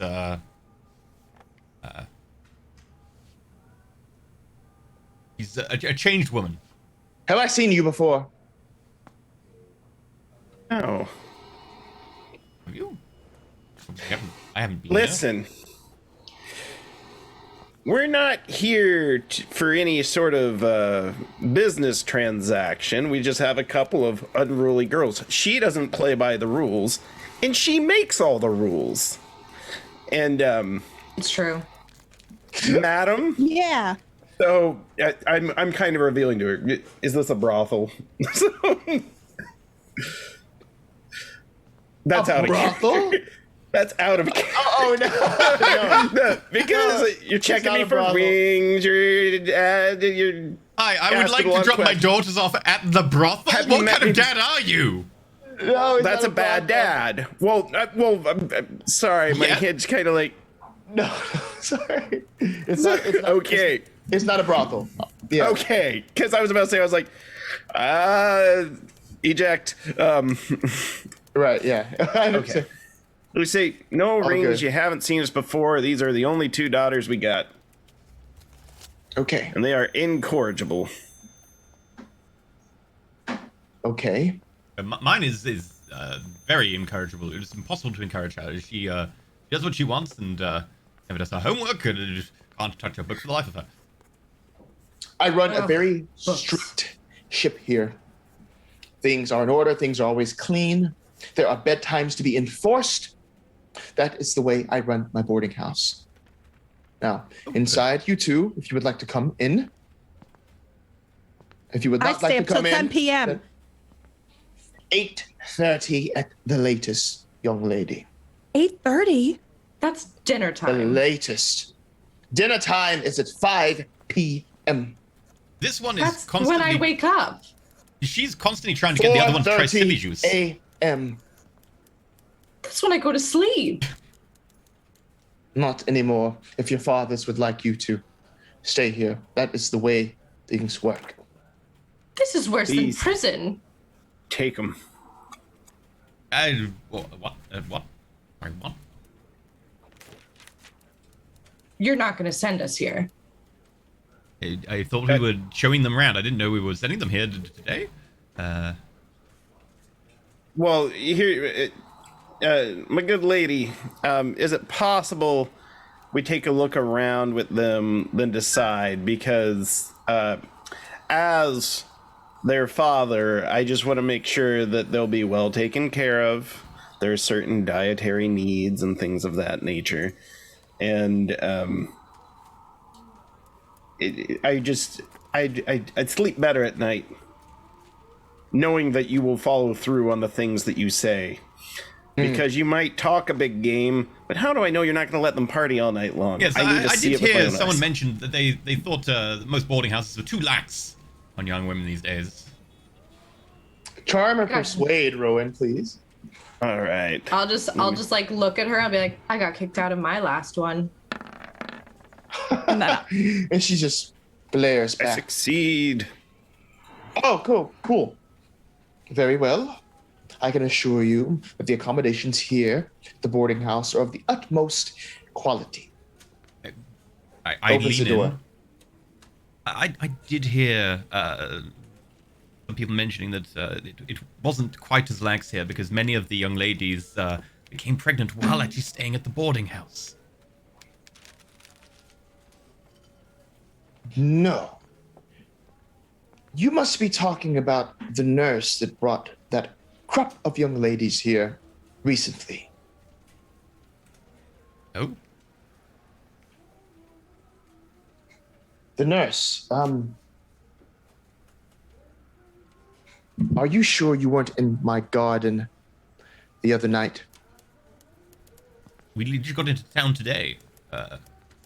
Sorry, Okay. it was someone in your garden? Someone, some shrouded figure was in my garden. The only thing I saw was a golden necklace around this person's neck. They were covered from head to toe. I couldn't see anything else. Oh, So I'm a little wary of strangers that appear. I apologize. it's understandable. People getting surveilled can do all kinds of crazy things. Pulling shotguns on them. But tell me more about this nurse. It sounds like it was entirely a mix-up. I thought that the people had become pregnant while here, which is why I had reservations. Unlike, of course, Rowan here, who was adamant that you run a strict house. What actually happened? Yes, one moment, please. Anna! She calls off. Within a couple moments, you see this person sort of kind of peek their head in and look in to see who you are. They seem to be about 28, sort of flyaway brunette hair. As Anna comes in, and your host here is kind of like, this is Anna. She was once a nurse at the Mud Lake Sanitarium. She brought several new boarders here that might be the people that you're talking about. Now, she might be able to answer more questions for you here. And Anna looks at you all. Hi. Yes, who are you? Who are you all? Look to Rowan. My name is Jonathan DuPont, and father of two. I'm new in town, and we had some questions because we need to make sure that you run a very tight ship here, because we're worried that our daughters are going to get pregnant at the boarding house, as has been the case of recent. Well, to be quite honest with you, it seems like all of these things are happening over in Northport. I try to remove these people from their bad situations there. This seems like a better place. And I can let you know. Yeah, there's situations with these pregnancies from nowhere. And some have been unfortunately put out of their homes, and I can't bear to see that. No one deserves that. So here we are. And I can tell you right now, Miss Trevitik, she she runs a great place here. Can I do a psychology roll to tell the demeanor of both of them as they say this? Are they covering something up, or are they being quite truthful and honest? Oh wait, psychology? Is that what you were saying? Yeah. Yeah. A success. Truthful. She seems very safe here. You can see it in her face and in her demeanor. She feels safe. Okay. And as the head of the boarding house watches on, is she like kind of going with this and very much like, yes, thank you, you know, I do run this is a shame on the entire thing, it's not our fault, etc. Is that kind of the air I'm getting? Yeah. So she almost like loosens up a little bit at the compliments, like, yes, I told you. You know what I mean? Like that. Oh, yeah, for sure. Thank you. We were worried. Sorry. My name is David DuPont, godfather, and to the young ladies. Is this related to the Lake Brotherhood we've been hearing about since we're in town? Some of the women were members of the congregation, and you know, this is not something that the church takes lightly, you know, out of wedlock. So hence I help these women find some lodging here.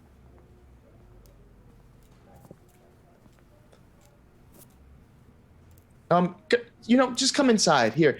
Miss Trevithick, just leave us and I'll, you know, just talk with these nice people. Thank you. Sure, yes, we'd be grateful to. And as I turn around and say, oh, yes, well, you pay attention, I want to, like, very quietly, like, say to everyone, if we're going to have a look around, maybe we could even possibly talk to Miss River Graves.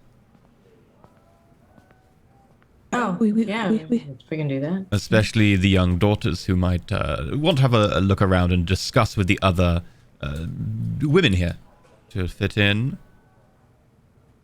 Yes, Dad. Do you want to suggest it?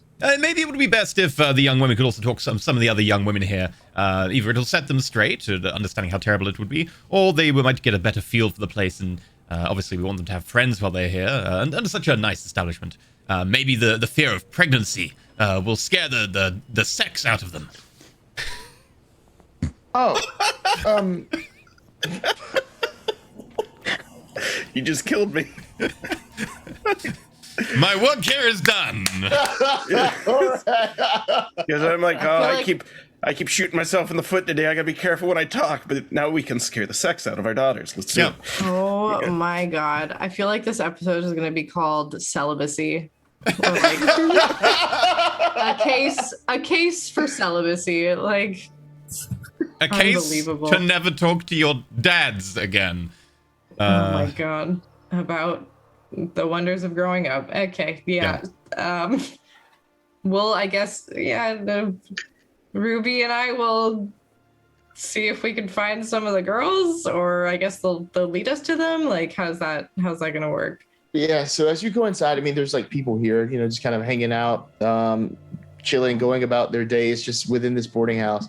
But the person you just met, like this nurse, Anna, she's still continuing to talk to you. Well, yes, I mean, I'm not sure of any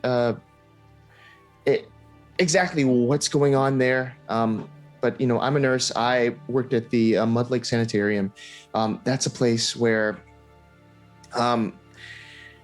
some of the more wealthier clientele, some within the church, would come just for, you know, sort of spa treatments and such. That's how I know members of this church.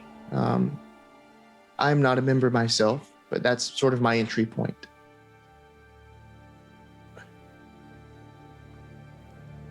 Anything else? Is this River that we're talking to at this point, or is this somebody? This is the nurse. Oh, it's Anna. still the nurse. Yeah, Okay, yeah. yeah. Sorry. So then, yeah. Okay, well, I think that we understand enough about the situation that you mentioned. It seems very strange, but it doesn't seem to relate to the boarding house. It's very admirable of you to get the women out of such difficult circumstances. If you don't mind, I'd like to talk to you more about your how you look after the young women. It's very admirable. If the young women are allowed to just have a look around at the lodgings. Yes. I will engage the nurse in frivolous discussion of the minutiae of the protocols that they do, while the young women can have a look around, and I will definitely look towards Rowan and be umming and ahhing and discussing how we care for our daughters very much in a totally non-weird way about their ankles. Can you imagine living with him? Why do you think I am the way that I am? Yeah. You not try to even change like- me.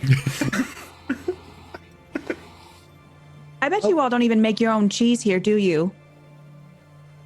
And I look over at Alice and wink like I got him. Oh my goodness. So yeah, so there Just are gonna other people pull her that along. yeah, there's more people that you can meet in here, such as, it's a small place, but you eventually are even able to meet with River. You're introduced, as kind of the group here is pretty tight knit. She has this sort of like strong jawline in her hair, and this wavy blonde, almost like in a ponytail. She has it there. And as you were introduced to her, she looks just kind of out of place here in this larger city. Just kind of more of like a small town kind of person. As she kind of politely, hi, yes. So you Nice to got meet you. thrown in here. Yeah, I did. Did your dad do it? Yeah.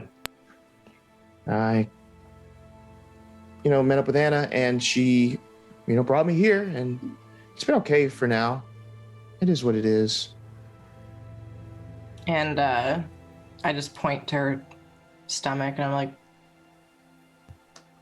how did that happen?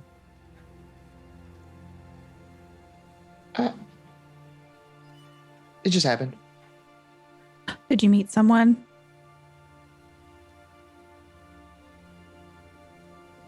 It's okay. Charm or persuade. Charm or persuade. Okay. Let me see which one I'm better in. This is what happens when you Okay, sleep I'll with the fishes. persuade. Oh, I failed. Oh, crit fail. Yeah, I failed bad. She gets very insular. Just Don't yeah. I mean, it happens. I mind. guess. Don't mind her. She's a little new to being, free ankled and everything. So I feel like a new person. I get curious because I want to, be more like you two. Mm. do you have any friends that have gone through the same thing? Yeah. Are they okay? Yeah. Are they here? Did they have to come here too? Yeah. It's just a strange coincidence that there are others at the same time. Well,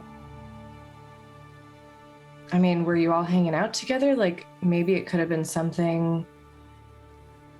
I don't know. I just. No. There was Listen. some cute boys in town where, I saw them outside the cafeteria earlier. Did you see them? Alice? I did. Yeah, I saw them. They were kind of cute. What do they look like? Well, one of them had like really nice, like slicked back hair.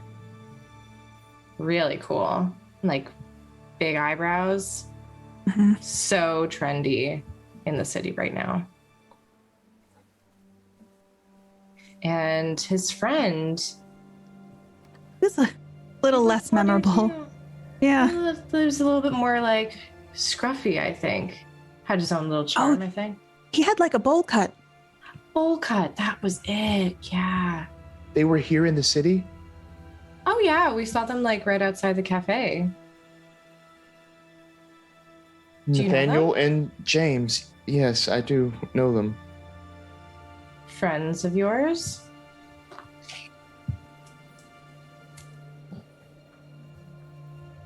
It's okay. Yeah. I'm not gonna tell anyone. It's none of my business, really. Persuade. Fuck. Damn it. Friends from church. Gotta get the shotgun out. No, I'm not gonna take the shotgun out. Did you all meet at church? Like, it doesn't seem like you'd be like, is this church like kind of different? I mean, I'm not a church girl, obviously, but if this is the kind of church that, you know, gets you to meet boys, then I might be into it. Same. Well, if that's what you're looking for, this is the opposite. They split us up, you know, if you're unmarried. Did you want to get married to one of these boys? Because you're stuck here, right? But honestly, I can convince my dads not to let us go out here and be here, so maybe we can get a message to them for you.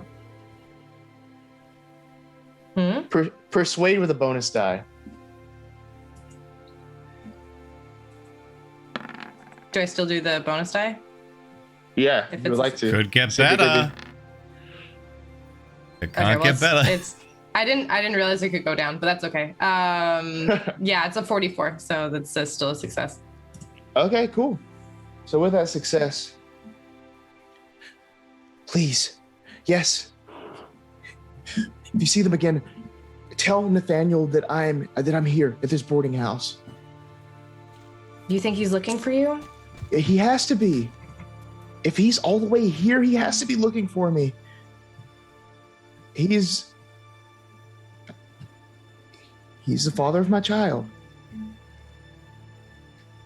That is... Slick back hair with a bowl cut kid. Yeah, it has to be him. And is he, you know, you guys going steady or anything? I wish. Not anymore. Now that I'm here. But if you can tell him that I'm here, maybe he can, you know. Well, actually, I don't know if he's working with my father. I'm not sure. But let him know that I'm okay. I want him to know that I'm here. All right. And your father, he's not good news for you? He's really upset with all of this. And now that this is happening within the congregation a lot, he's not sure what to do. Well, is he the pastor or something, or? Yes. Okay. Well, I mean, we could go take a look. And I mean, like I said, our dads are kind of pushovers. So we can, you know, do that and get a message out, maybe make it back and give you a heads up. Okay. Thank you. Is there an easier way to contact you than going through all this whole rigmarole? You can call the boarding house. Okay. We can do that. Okay. Hey, and your other friends that are pregnant are here too, right? Some, yes.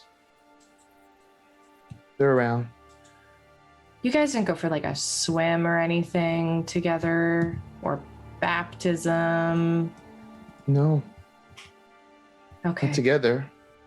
I mean, baptism are a big thing with our church, but no. Oh, yeah. I saw this pamphlet and it said like multiple baptisms, and I was like, wow, that seems like a lot. But, you know, if it was like,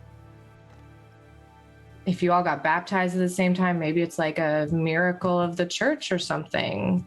I feel like your dad should be happy about that, right? He believes in that stuff.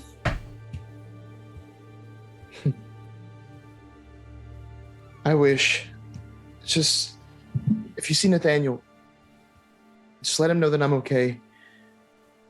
And I really appreciate it. Yeah, of course. Anything for a fellow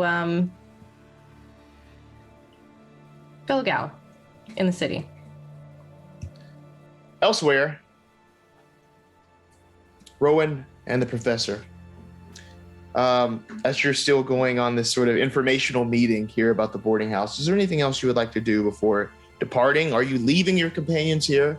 Are you gathering them up to leave? What are you doing? I think we'd be gathering them. We discussed not leaving them there, and they didn't want to be left. We would just ask. We'll sleep on it. That's what we'll tell them. We need to sleep on it. Yeah, we'll sleep on it. One thing I did want to ask is there seems to be an awful lot of talk about this church. Are they a big thing around here? I haven't heard of them anywhere else.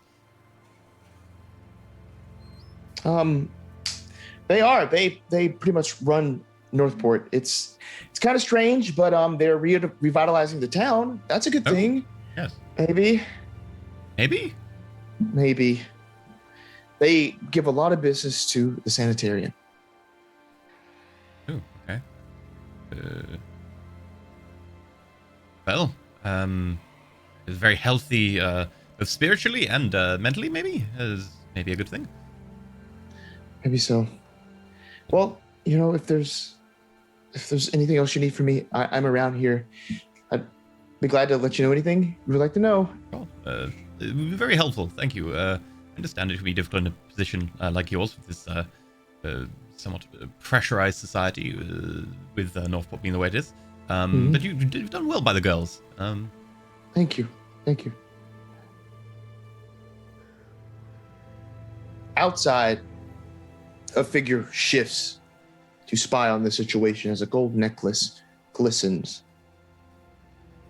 peering inside, then shuffling away, joining others, and setting off. With that, we shall break for now. We're going to take a quick break, and then we shall come back. It's over to you, EE. We'll be 8 minutes. Feel free to go check out the DMG giveaway on our Twitter, and we'll be back shortly. Dress with fan art, and we'll find out what's going on, or we won't, and we'll get murdered by fish people. It's a toss-up.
Hello, and welcome back to Roll For It, where we're currently playing Call of Cthulhu. Strange but true.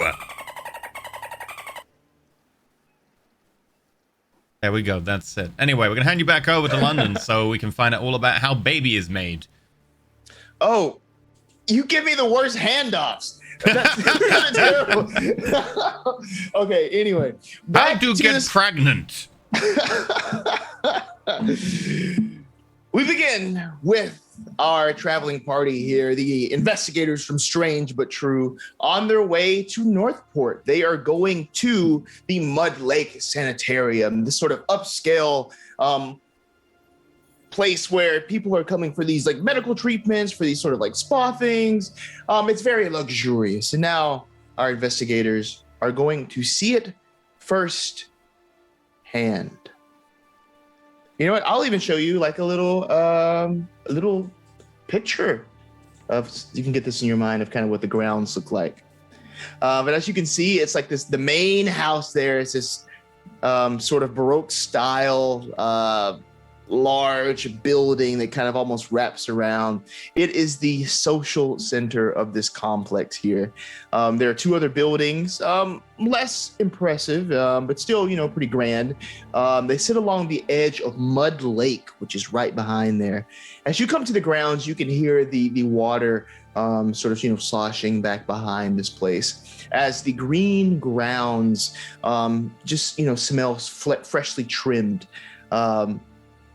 There are the guest cabins on either side of the place, as well as a small bandstand out back. You can imagine, you know, someone up there doing a nice saxophone solo to entertain the masses. Not sure who that would be, but indeed, that is there as well. Now, moving up to the main house, what all are you doing? I'm going to try to fix myself up to look a little bit more upscale and less, you know, ankle showy. So if this is a place where there's a lot of like upscale people who go, I'm gonna try to fit in a little bit better. Okay, great. Yeah, I'll take an appearance roll from you. Let's see how well you're doing that. Yeah.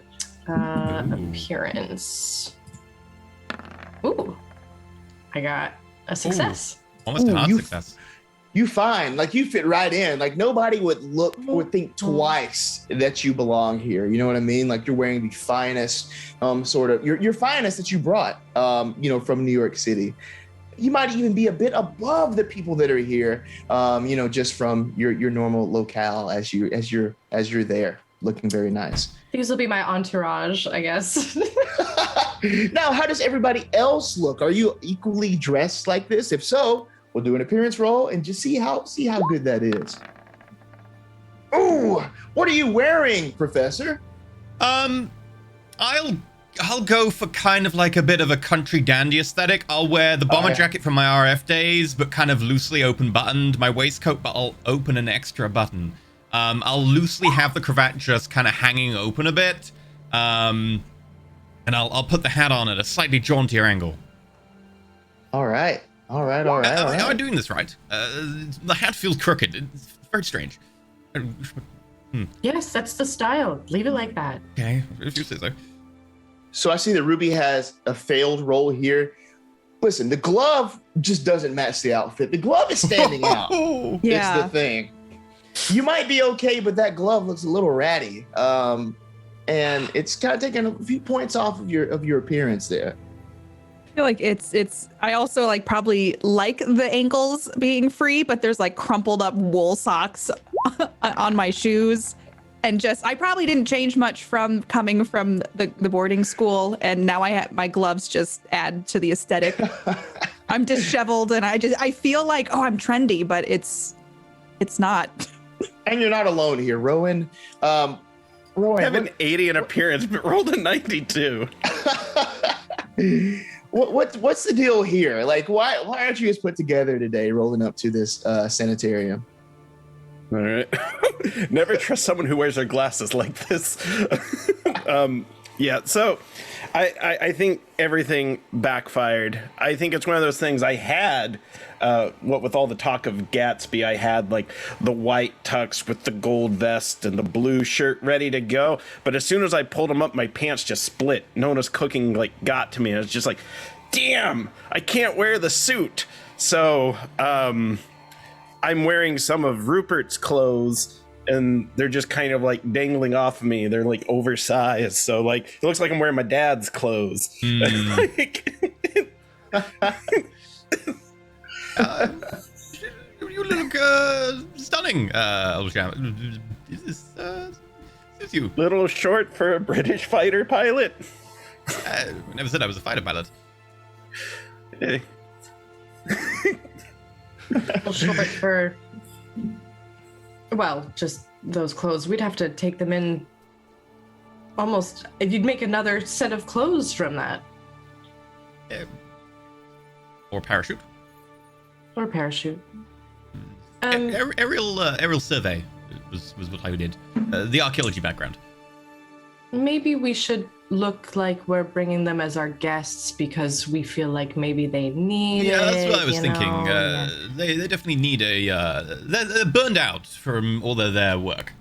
You mean we're gonna take Rowan in? Yes, them. And you What? What? Oh, just what should I? It's it's the glove. She has OCD about her. OCD probably doesn't exist right now. She has some compulsions related to her left hand. Maybe. Here, Oh. we'll just I mean, pass ourselves off as eccentric. Sure. Yes. We just walk to the beat of our own drum. How about that? If you beat your own drum, then I guess you won't get pregnant. I'm walking in, just ignoring that. I'm just- I have my saxophone case. I'm just playing it like a percussion. Just Yeah. So as you go in, you see, several people bustling about. The people in sort of like these white coats. You see nurses, doctors, and staff just going about, as well as some people. They're kind of also nicely dressed. I'm waiting in the waiting room for their for the reservations and such. There is a reception desk kind of right at the front, where there is like a young man there, very very thin. He has a book open. Hi, welcome to Mud Lake. How may I help you today? Do you have a reservation? We unfortunately do not, but this is a bit of an emergency. And I just kind of look over at, Rowan and Ruby. Ooh, As you can see. I can tell there seems to be some sort of there's some sort of skin issue on your arm, ma'am. She's always scratching it. And I quickly pull my glove down further. It's fine. It's a genetic. She's very self-conscious about it. Oh, okay, yes. Well, I'm sure we have treatments for that. Okay, we'll get you right down here. It might be a 45-minute wait. Is that all right? Yes. Would you mind if we have a look around some of the area in that 45 minutes until you're... It's a private facility. So I mean, I can't really. Understandable. You wouldn't want people, walking around willy-nilly. Exactly. But our waiting room is nice, and there is some water over there. Please take it. Rowan, I'm well aware it's a private facility. That is what I paid for.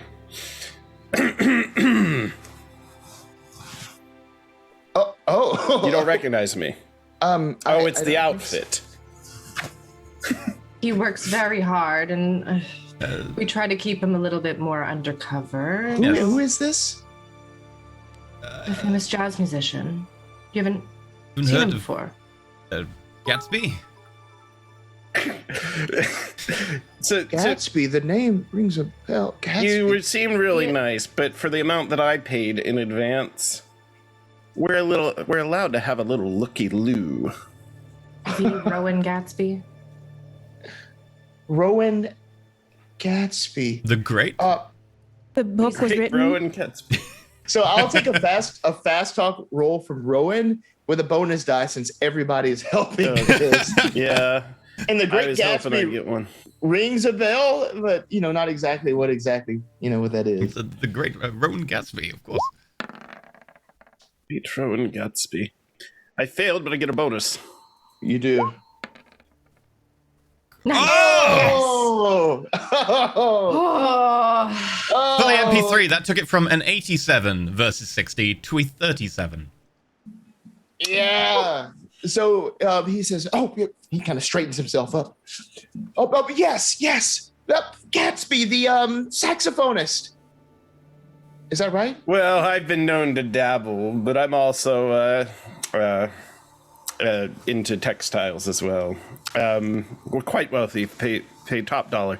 And we just need to have a little look around. We promise not to upset anything. We'll just kind of be invisible watchers. That's okay, right? Okay, yes, but since we have somebody so famous here, we don't get too many famous people around these parts. Please, one moment. Can you call the doctor, please? Doctor? Yes, it's the doctor. Just one moment. The doctor would love to meet you, I'm sure. Oh, naturally, I'd be charmed. I've studied their work so intensely over the past few years, really couldn't put it down. No, yes, Dr. Saberhagen is spectacular. Dr. Saberhagen of the Mud Lake Sanitarium, of course. Is Dr. Saberhagen a figure that we might know with a role in the applicable field? Give me an education roll and I'll see what I can tell you. Or not? I will spend 2 luck points. You know what? Let's do it. Okay. With your education roll, you're trying to recall this Saberhagen, and in the circles especially the medical circles from this area, the name doesn't immediately ring a bell. You know that it should have rung a bell to you, but it just doesn't. Very soon, Dr. Porteous Saberhagen kind of comes into the room, very handsome and charming as he stumbles over to you. Well, welcome to Mud Lake. It's very nice to meet you. As he gets in kind of close and extends a hand to shake it. I am looking for teeth, like gills, nothing, like just subtly, as subtly as I can. Spot hidden. Yeah, can I get in on Nah. that? Yeah, everybody can do it. Oh my gosh. Yikes. Roll 20 not being kind to us today. No. Did you want to give it a shot, Rowan? Yeah, there it is. Sorry. Oh my this guy gosh. is perfectly trustworthy. Well, here's the thing. I'll tell you about his appearance. I mean, you don't really see any gills or anything out of the ordinary in that regard. Since everybody tried and everybody, failed, I'll just tell you, he does look a little, not fake, but he looks like he's done up. He's powdered himself real nice. I don't know if that's a touch of lipstick on or what, but, nice brightly red lips and just kind of, just very smooth skin, very smooth. Maybe it's the treatments, who knows? Yeah. Dentures? No, sorry. Dr. man. Saberhagen, Probably. might have read any of your work. I do work in academia. I understand you must be a very credible individual. You must have. Oh, yes. Yes. Yes. What might you have authored that I might have heard of? I've authored many works on different non-conventional therapies that I found to be very, very effective, such as hydrotherapy, sort of full body immersion, electrotherapy. If you put the right amount of shock right into the fingertips of a person, that sort of revitalization will really help the keratin in the nails, beautiful nails, easy to be painted. That will travel through the body, through the bloodstream, through the nervous system, to the tips of your eyelashes. Will give you nice, long eyelashes with this electrotherapy. Yes.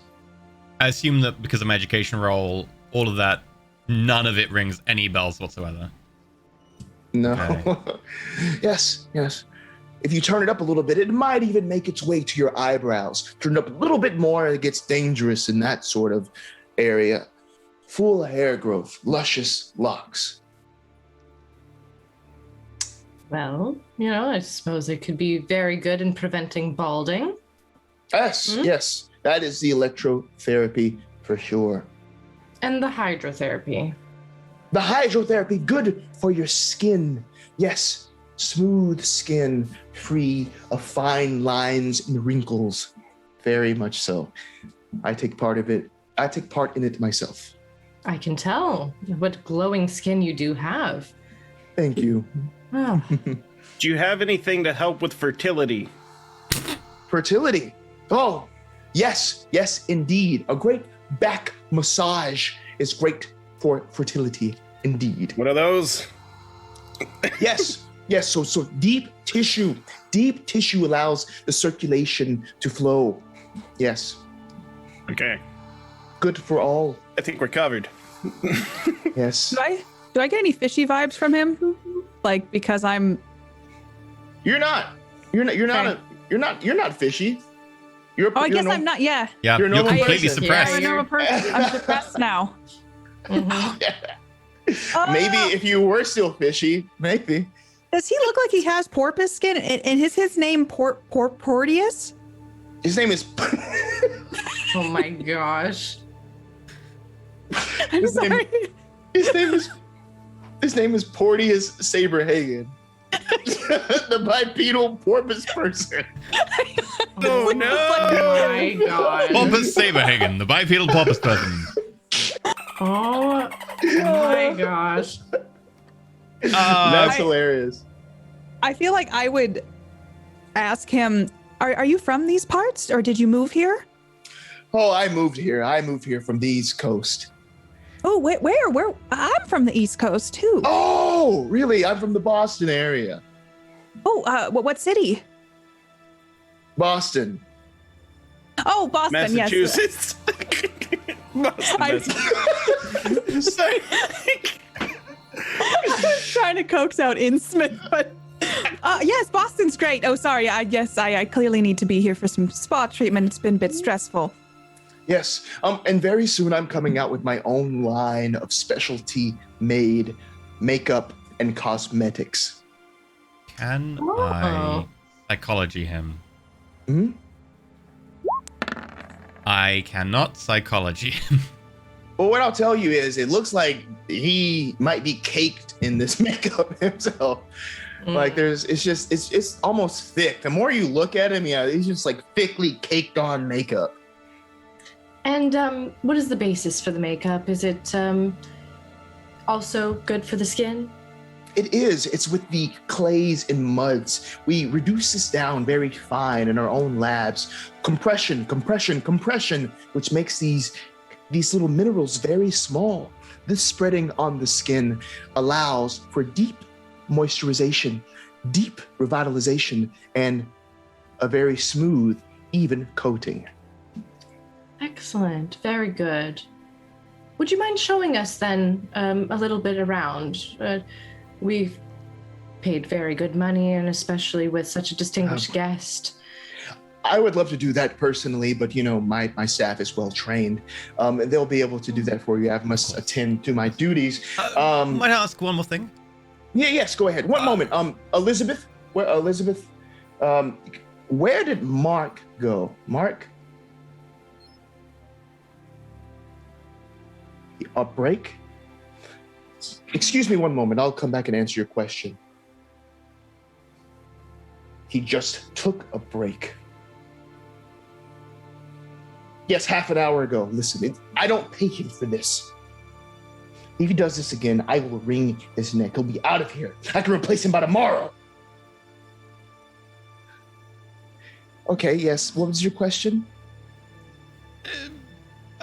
Was just wondering what the nature of the connection between this place and the local church is, because we're quite deeply religious, and I was just wondering if the church did services here for the people attending the sanitarium. Oh, well, yes. So get him here now. Now. Yes. Yes. So actually, are you familiar with Deep Shine Cove? No. Oh, yes. Well, I've seen it on the map. oh, yes. Yes. Well, it is a nice cove. That is where I believe the Lake Brethren, they call themselves. They have a church near there. I don't know how much you know about them or any of you are members, but they are very big into the baptisms. They hold their baptisms there. And it just happens that this is the location where I gather a lot of my minerals for my treatments, for my cosmetics in that location. So I have a passing relationship with them for sure. They seem like nice people.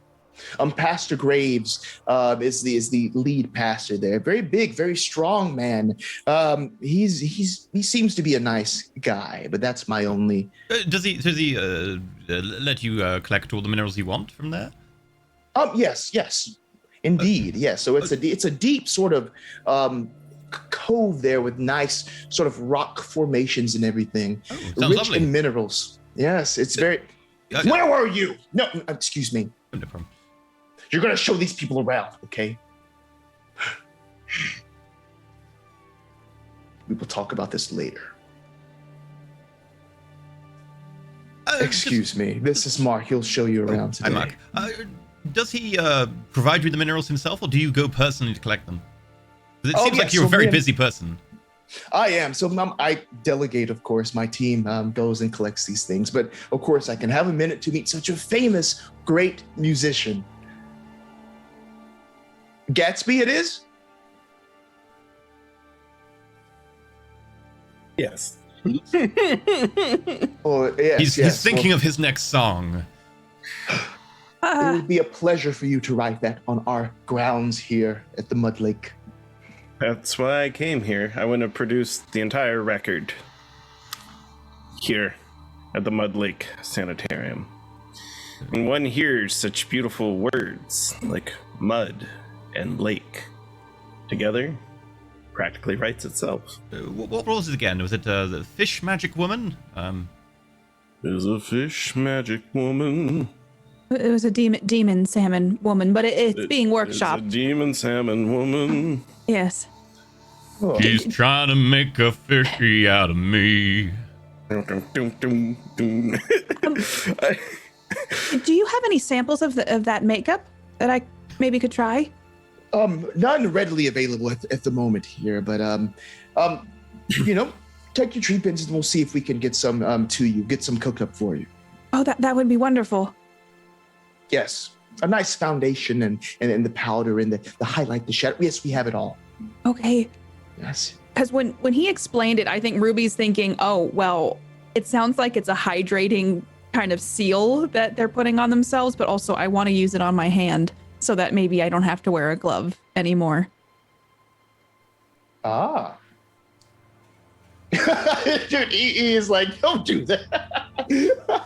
But, I mean, Ruby's thinking in Do the you want moment, to get pregnant? okay? That's how you get pregnant. No, but she also wants to do some science on it and see what she can figure out before she just slathers it all over her crusty hand, okay? I don't know why. I just imagine a chest burster coming out of your hand after you. Oh no, my hand got pregnant. Oh. The title So of your he says- autobiography. Oh no, my hand got pregnant. It'll sell some copies. Yes. We'll see that. Mark, please show these people around. Yes, and now if you'll excuse me, I hope to see you all again. As Thank you Porteous for your time. Saberhagen, bipedal porpoise possibility, walks away. Saber-toothed porpoise person. Potential porpoise person. MD. Saberhagen. Good lord. So, Mark. Yes. Oh, ladies first. No, I was simply going to say the same thing. Mark, was it? Yes, Mark. Yeah, sorry, I was having a cigarette.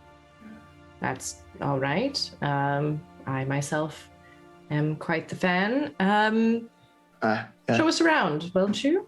All right, over here. All right, let's just take a quick walk around. It seems This like is- somewhat difficult man to work for.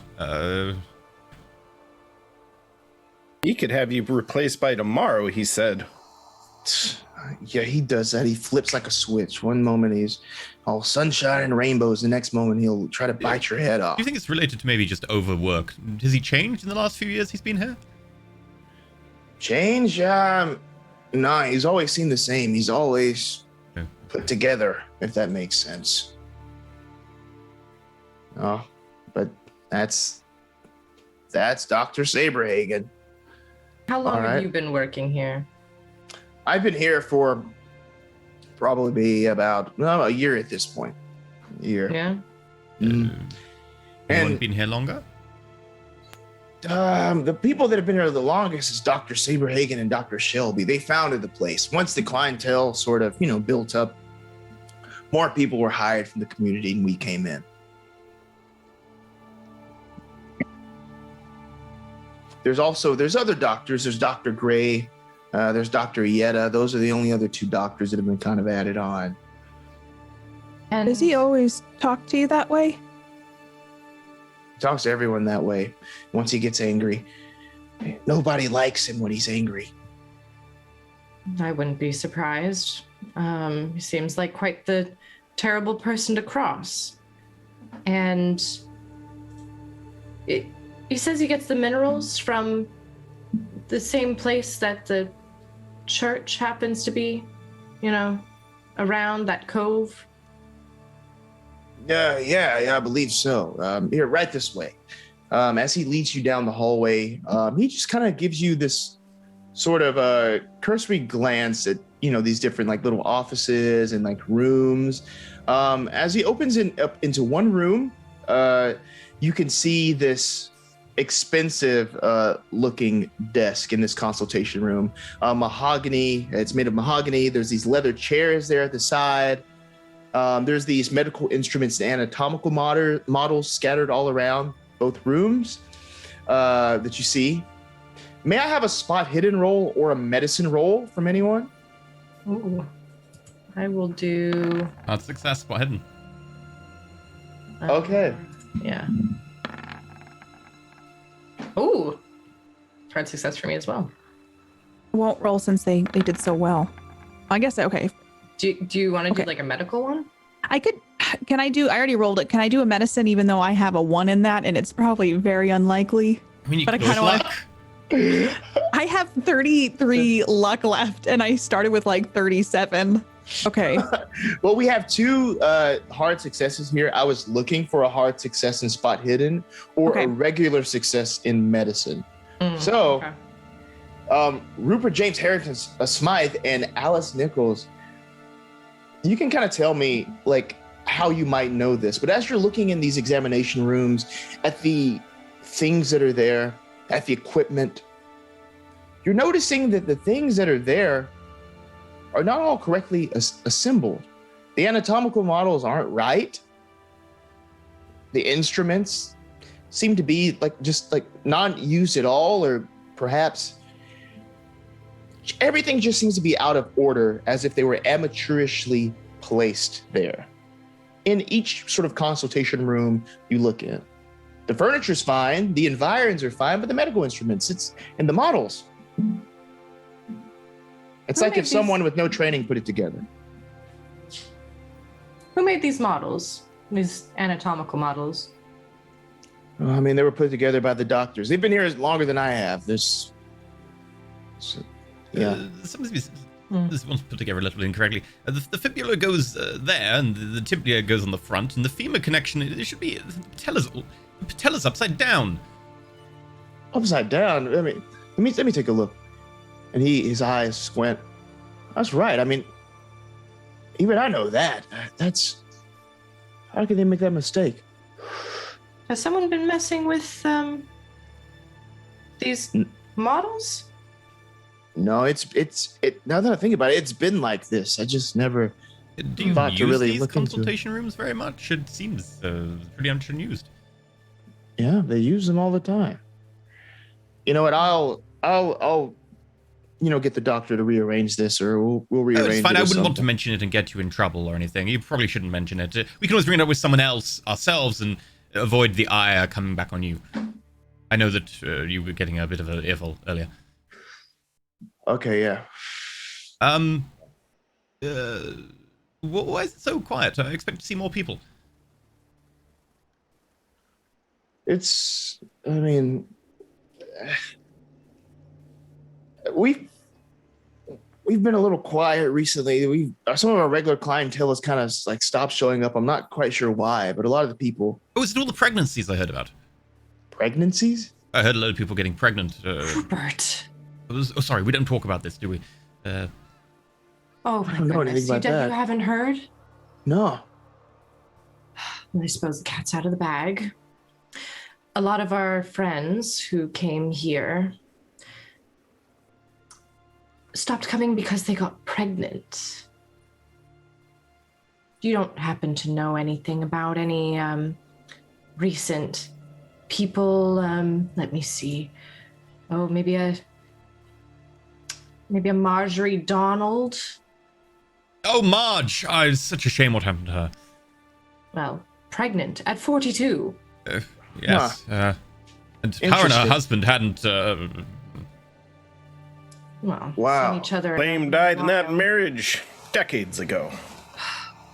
Just a real shame. This is some crazy information. Do you mind if we step away for a moment? Like, we gotta get out of this hallway. Sure, what about this room with the weird skeleton? Oh, that weird skeleton? That's usually Dr. Gray's Oh, consultation I mean, room. perfect. Dr. It'll be Gray's. quiet. No, I think we should maybe go outside. I mean, we can We do it can really look in quickly. his office. Oh, Yeah, Fair enough. we should step into his room. He's Dr. busy Gray? anyway. Dr. Gray, okay, yeah, let's go inside. All right, and he leads you in. Okay, now this is strange. I haven't heard anything about this, but if there's any sort of tie to this place, that sounds like a scandal to me. And I'm not. Some of the doctors aren't the best. Saberhagen, I feel like he doesn't know as much as these other doctors. I feel like Saberhagen and Shelby, they're just putting on this show, and Dr. Gray and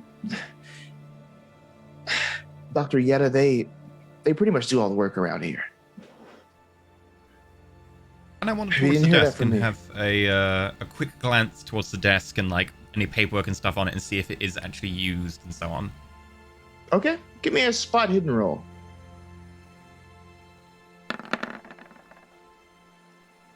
Nope. Oh, as you're looking around, you see that it is used and such. There's, just papers kind of neatly placed on the desk. And where they go, that skeleton's there. Other than that, you don't really see anything of note. Yeah, that's it.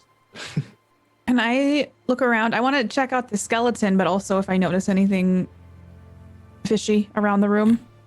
Fishy. Yes, spot hidden, please. Okay. Extreme success. ooh.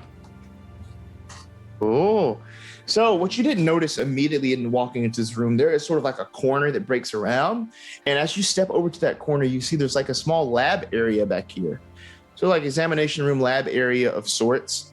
And what you find in this lab area, you see these handwritten journals.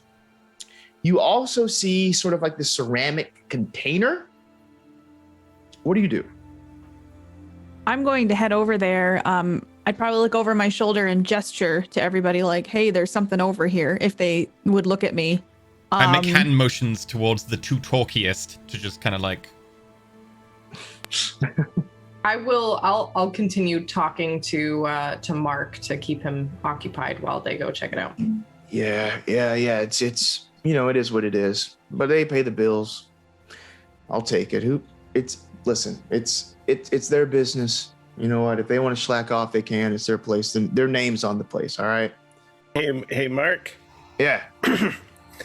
Would you like to hear a song? Famous jazz musician. You haven't seen him before?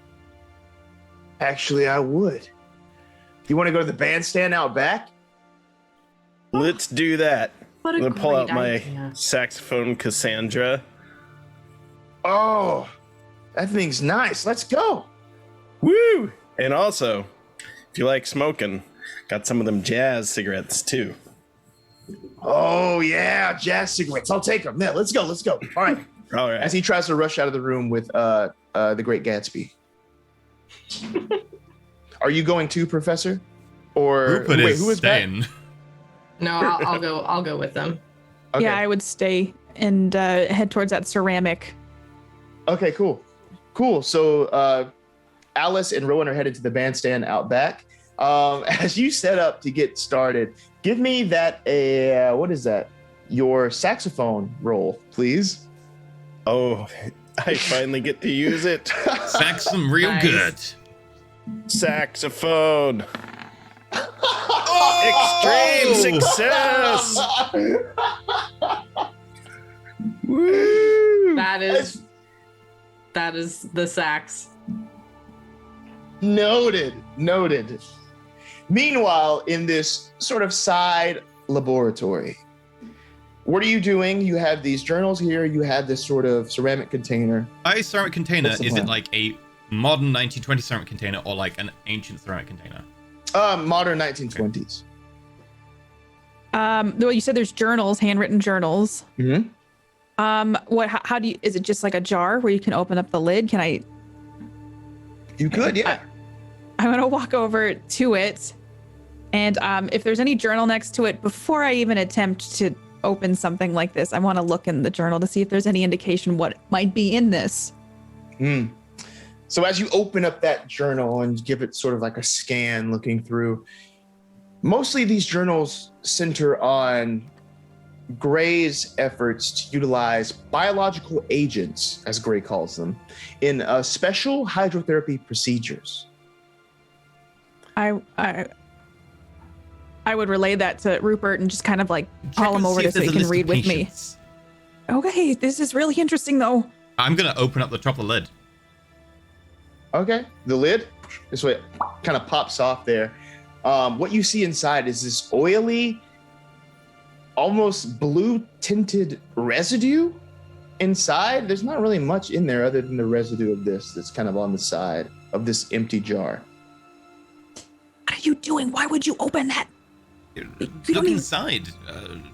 I'm not planning to. I'm reading about biological things that. Okay, and I'm gonna peek in. Is there anything familiar about the blue substance? You haven't really seen it before, but it has sort of like this almost like oceanic, fishy smell to it. It almost smells like caviar.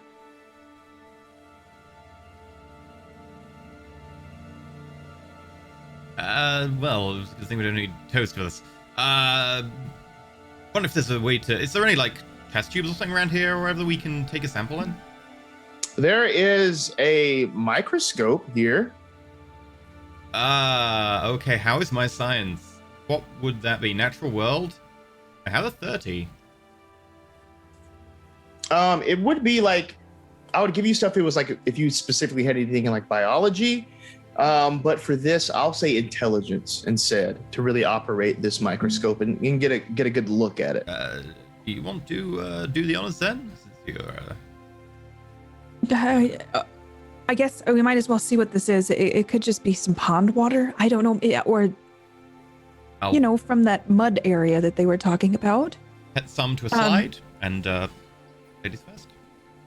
Okay, so I'm gonna look under the microscope and hopefully see something. Got a success. Okay. So as you're looking, you're looking under the microscope at this. It's not like anything you've seen before, but these almost like little orbs move ever so slightly. As you're looking at them under this microscope, it's like they become energized. They're moving quickly, sort of like under the scope there, as if it knows it's being sort of scrutinized there. I'd pull back. Do I get the vibe that it's like reacting to me looking at it? Yes, Okay. no doubt. It seems like it knows I'm looking at it. They got more aggressive the longer I looked at them. They were like little balls little orbs that, maybe you should take a look. I have a look. You see the same thing. It's these sort of energized pieces of energy that are Could I kind of swirling. some sort of occult or something to vaguely be able to link this to anything occultish, or would this be more of a Cthulhu mythos area? It'd be Cthulhu mythos or biology. Biology, is that a skill? If you added it under science, it would be. Oh, okay. I only have natural world then. I'm afraid. Yep. So yeah, you're not able to really see exactly what this is, but maybe eggs of some sort, just from drawing conclusions about everything that's happened here. You might be right. It might be some sort of egg thing, but it also seems to be aware of when you were observing it, which is Yes. worrying. And back outside, a crowd is forming around the Great Gatsby, Rowan Gatsby, who's out there just tearing up this solo. What's that like? What are we seeing as all of these people are coming to just, doctors, nurses, and they're all just kind of crowded around watching this happen. Okay. The closest thing that I can describe it to is Prince performing at the Super Bowl. It may not be raining, but baby, we're gonna make it rain. Like I'm really cutting loose. There's covers, there's originals, there's stuff that I haven't even played for anyone before, and every now and then, like I imagine I invite those from the audience to come up if they want to take a verse. I will improvisationally play along with them, because this is about being free and exploratory. This is a once in a lifetime experience. What do you think about this, Alice, as you're out there watching? I'm probably there just trying to crowd control a little bit, just making sure that nobody gets too close to the Great Gatsby, and bringing up the people as almost like a stage manager, like bringing up people whenever he's asking for them, and like picking out people from the crowd. Yeah, I'm basically making sure that everything around is being handled in a managerial way, Back in the journal, something else that you see as you kind of continue to flip through the pages, you see almost out of the agent. Must retrieve the tablet, head to the cove, and retrieve more. Look at this. They're talking about, it looks like a ritual of some kind, a tablet. As soon as I see that, I'm going to hand the book over to Rupert and start looking around for a tablet. You don't see a tablet. I must retrieve the tablet. Someone took the tablet? I guess so. Oh, Okay. do you think if we went to the cove right now, they would be there doing whatever this is? It may be. It's possible. It might be a good idea to head over there as soon as possible. I want to look around and see if there is a list of patients somewhere in the room, in drawers, whatever. Because there probably will be a list of medical notes on all the patients they're seeing, and I want to check if all of the ones who are pregnant from here match up. As you give me a spot hidden for that. Both of you can give me a spot hidden, actually. Lots of information in this sort of This is laboratory. why Ruby is better than me. No. Cool. Hard success. So, as you're looking around for a list of patients, you do indeed find names that you're familiar with from your list from earlier. But you also find a separate list at the very back of the journal of some people that you don't really know their names. Well, I guess I shouldn't say that. You see names listed in this sort of separate list that just says hybrid as like the little heading. Under it, there's a name, Floyd Parker, Victoria Maybury. And you see another name there, Evan Evers.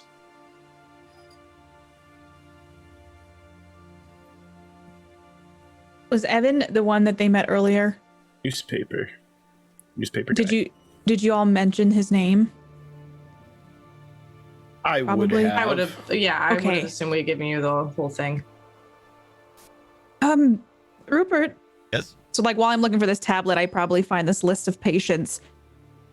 I think that this is tied to all the pregnant women.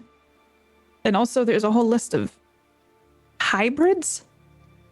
And that man that Allison Rowan talked to earlier is on here. Oh. They're keeping track of the hybrids? Is this they're keeping track of them as like allies or friends, or is this keeping track of them as potential enemies? I don't know. What constitutes being a hybrid? Being part person and part of the thing we saw outside. Porpoise. Yes, part porpoise, part person. It's part porpoise, part person. Well, but I guess so. But why would they track that? Maybe they want the tablet back. Maybe it was stolen from them. Okay. Well, And they didn't seem to like the church. They mentioned that the church had we should investigate the church, and they put us onto the church. So perhaps the church took some sort of sacred ground. Maybe the sand is a spawning ground for them or something. all I know is I feel like this place is somehow tied to all these pregnant women. Well, yes, they all got pregnant here from the biological agent. Should we go get or go tell Rowan and Alice? Yes, that would seem a very wise course of action. I just would prefer to be able to have a quick check in any of the other offices that are open before we go back, but we should go back and head down to the cove forthwith. I think you are correct here. Your summation is accurate. Okay, Do you like well, to check the other? Oh, sorry. I was just gonna watch the hallway. If he's gonna check the rooms, like I'll try to keep watch. If he's gonna check other areas. Great, cool. Spot hidden for you. As the professor is checking for other offices. And that's for Ruby. Oh, that's for me. I'm sorry. Oh, yeah. Okay, I got a success. You can see that the place is clear. You might see a shuffle away, but it seems like they're heading outside, out back for something. Do we hear a plaintive? Yeah. Yeah, you hear that out back. So people are rushing away to see the show. Okay. So In you're the clear. You should go now if you want to check any other rooms. okay, And I'll keep my eyes out. I'm just gonna go up all the doors with names on them, just checking doorknobs. My priority is the research project that was mentioned for Grays, and after that it would be Sabat Balm himself. There is another door that says gray on it. Okay. Yes, that one. The door opens. It wasn't locked, but it swings open and it's dark inside. There is, a light switch to turn on lights in here. But without any lights, you can already see that it looks like an apartment of sorts. Like some sort of like small little apartment. There's a couch, sort of lounge area, a small bedroom off to the side that you can see with the light from behind you. What are you doing here? Knowing that time is of consequence, having now made a way into one of them, I'll call Ruby over so that we can both quickly search and close the door, because it'll be quicker for both of us search. Okay. Close the door As you so come- no one knows we're in here as well. Okay, close the door. Do you turn the lights on at all? Or We probably should turn the lights on to be able to see what we're doing. I pull the curtains, then turn the lights on. okay, great. Curtains, woof, lights. You're able to see it's a nice little furnished place. This must be sort of the private quarters of Dr. Gray, the head of operations here. May I have power rolls from both of you? Okay. Success. I failed. Ruby's looking around, just trying to find information on anything at all. But it's almost like it's supernatural. Rupert's eyes notice this painting on the wall. It's like it wasn't even like a second thought. Like as soon as everything came on and everything was just clear, just like, oh, that thing. The painting. It looks like a picture of a lake, a normal picture of a lake. And you see it there. Give me a sanity roll, please. Okay. Oh, yeah, this is for this is for Rupert? Yeah, you don't notice this. Oh, okay. I don't notice that. Success. Okay, great. You don't lose any sanity points, but what happens is that you look at this painting and it's almost as if the scene just begins to sort of like shift. It's almost as it begins to like just like warp, like right before your eyes. Very soon, it's almost as if you like switch places with the point of view of the painting. There you are, wading in this water on the lake. Soon, you slip deeper and deeper and deeper into this lake until the water rises above your mouth, above your nose, above your eyes, and soon you are submerged in this water. It's dark, and it gets darker and darker as you sink lower and lower, leaving the light above. There are these lights that begin to flicker in the darkness around you. This reveals shadowy shapes that begin to resolve behind these lights. And as they get closer, you see that these shapes are humanoid. Not human, humanoid. Give me a sanity roll. Success. Great, no sanity loss. These things swim into your view until you see the full, awful, scary, scaly glory of the deep ones. They glide around you, encircling you. You see the tails, the glistening scales, the bulbous eyes in the darkness. You see that a webbed hand clutches a rough seven-sided stone tablet that has these glyphs and symbols, not too unlike things you've seen before attached to objects you might have. But you see this. And the other hand of this thing swims closer and closer outstretched to you until you snap back. And you're there in this place once more. In the office. Ruby's there looking around. But as you look down, you notice that you're holding this odd seven-sided stone tablet. I found it. What? It was in the painting. What? What? I'm putting the tablet like inside my waistcoat. Ruby, may I borrow your knife briefly? Yeah, it was in the painting? Did you? Yes. Can I look at the painting to see if he like cut it open or something? And I hand him my knife. What do you mean in the painting? It was in the painting. I looked into it. Maybe don't look directly at it. And I went into the painting, and the deep one handed it to me. And can I take the knife and remove the canvas from the frame? Oh, yeah, of course. Yeah, so you can rip into that. And take that out. So we're taking the painting. Okay. Yes. They're not exactly using it for good here, are they? I'm confused as to. It doesn't matter. I guess you have the tablet. How did you get? I'll explain as we leave. We are technically breaking and entering. No breaking, actually, just robbery. Burglary.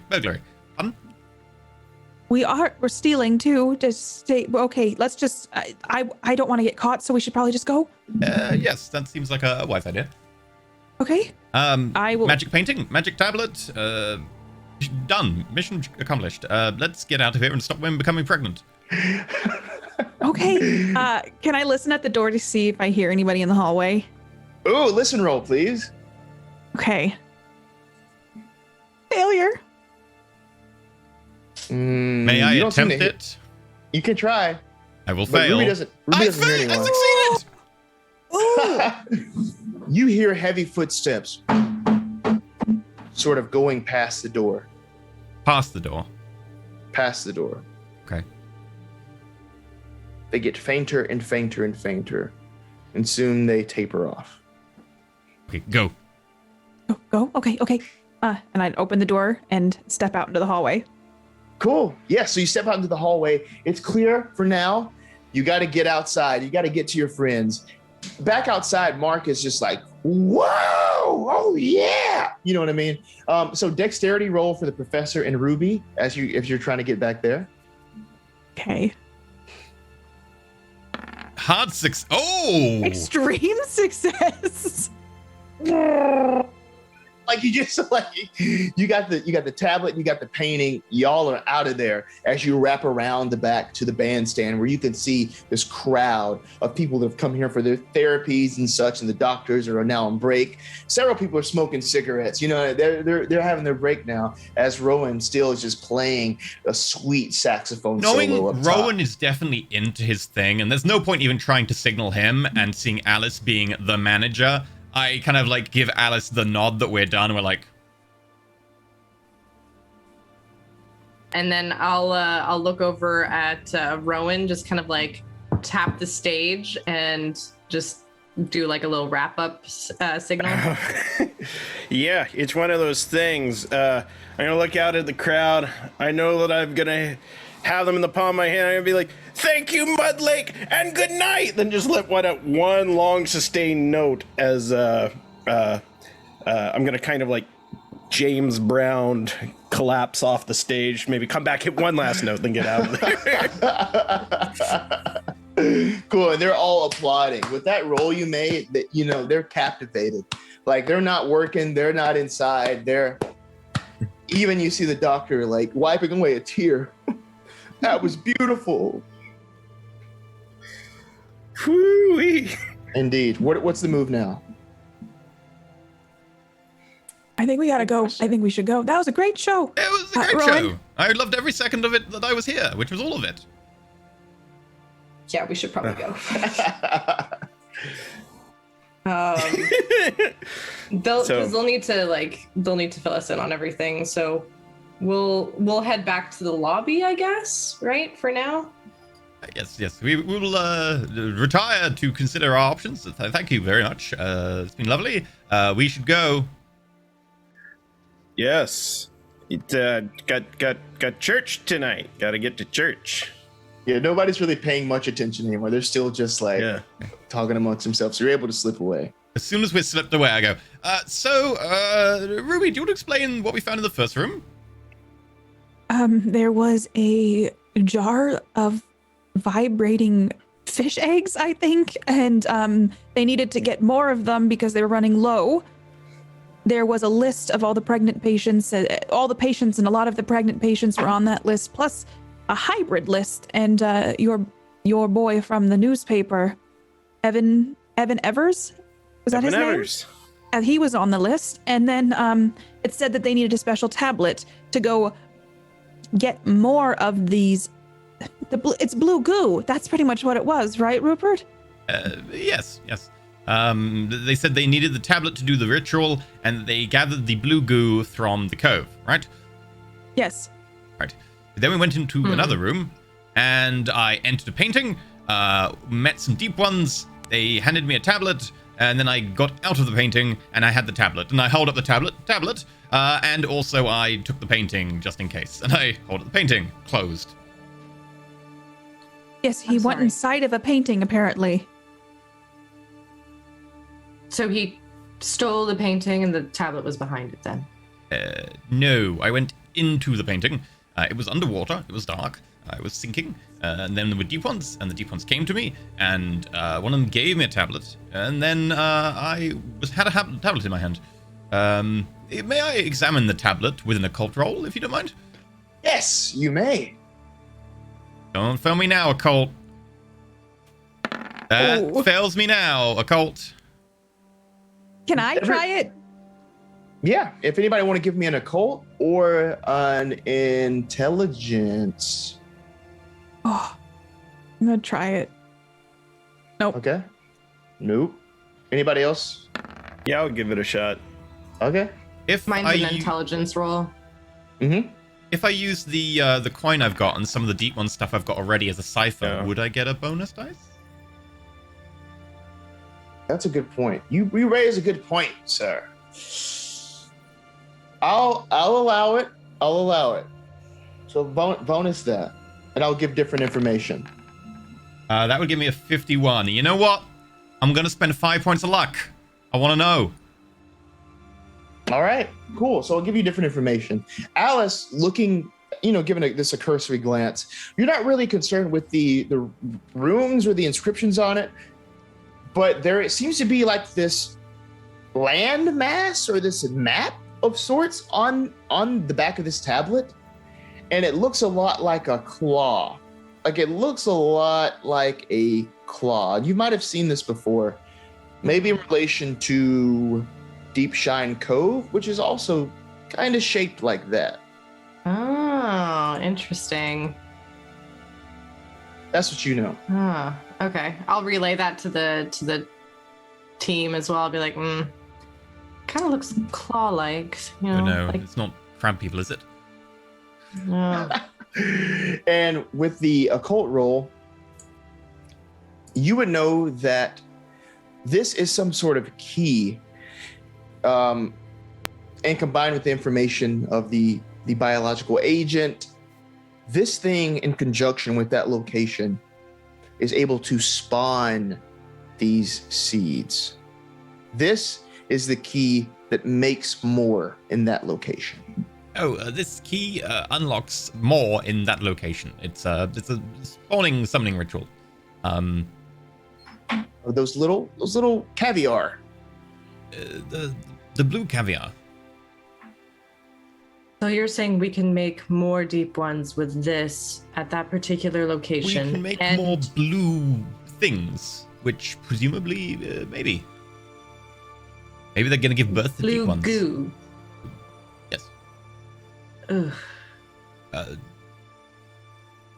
Do we want to go and investigate the place, or do we want to call this mission accomplished? We found out stuff.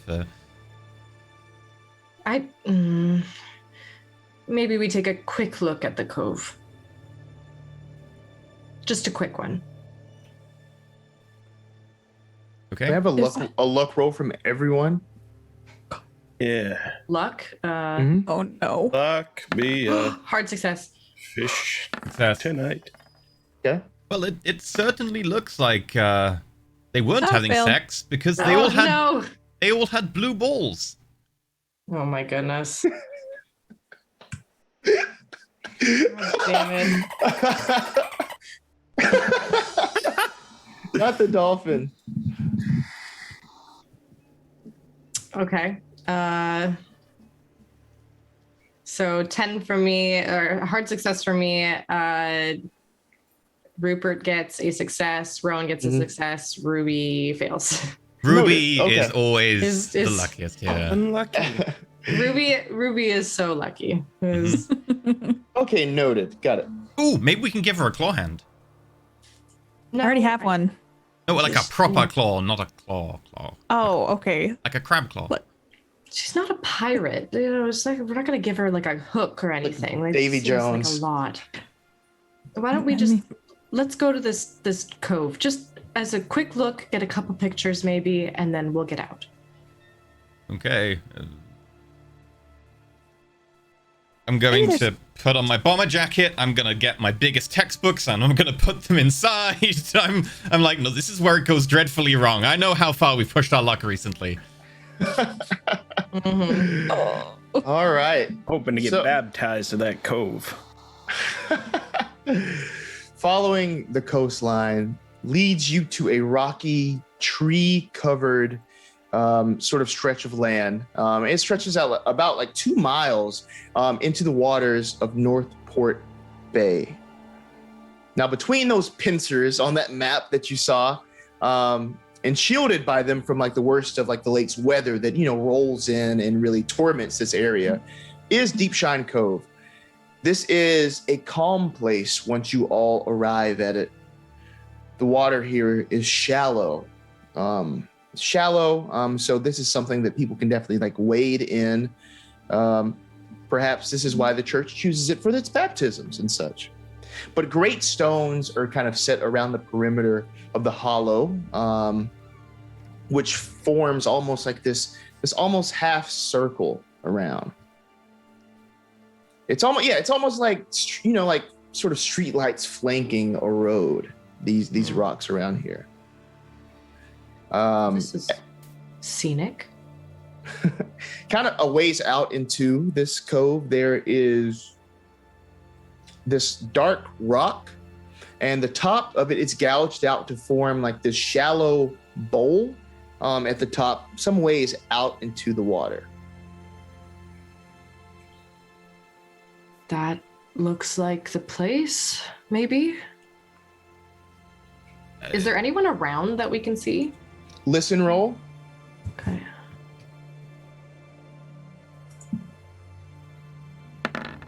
Oh, I got a success.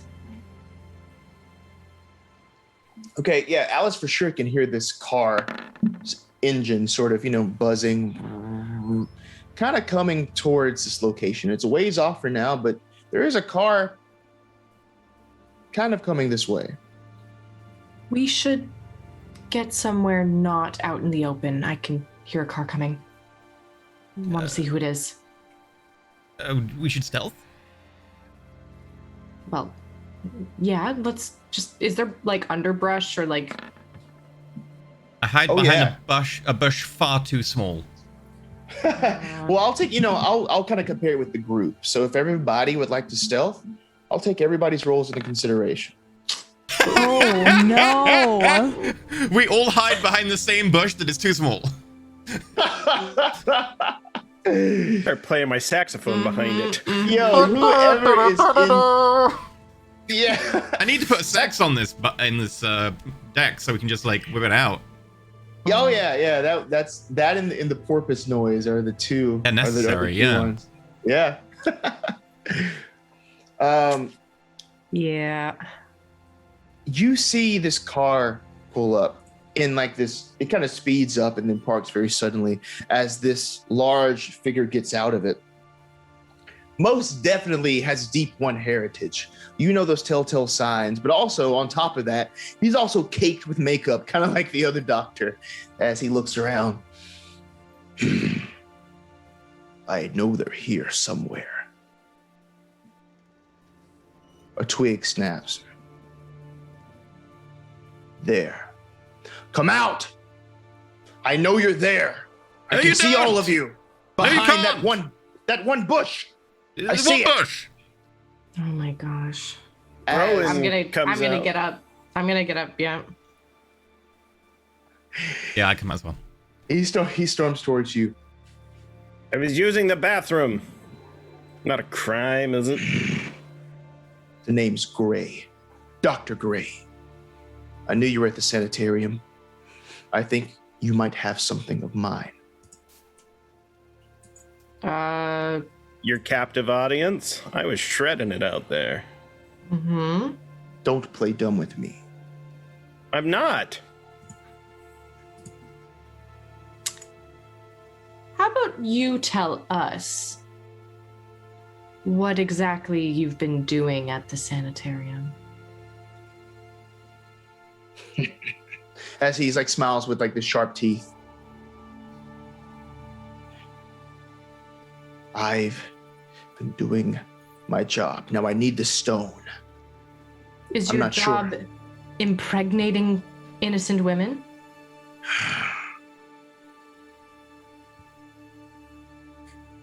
No. I need the stone. You need a different some sort of social tactic if you're trying to get any information like that out of him. So, Rowan can do this. So, I want to role play it out though. So I'm gonna be like, well, Doctor, I am a great admirer of your work. You may have heard that I was visiting And after I had paid so much, I, the great Gatsby, great Rowan Gatsby, and I figured the only way to get your attention and to really dive into your research was to get to know you on a personal level. And the only way I could draw you out, away from your little projects, was to take something special to you. But I think, as a great admirer and respecter of your work, you see, I know how to get your attention.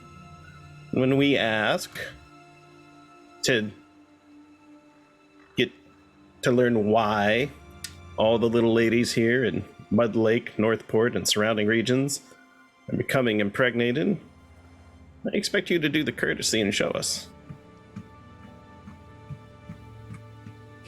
What would you like to roll? All right, so I think I'm actually going for the charm. It's not so much, it's kind of a fast talk, it's kind of a charm. I'm trying to smooth them and flatter them, but I'm also telling half-truths, but... Yeah. A success. Okay, cool.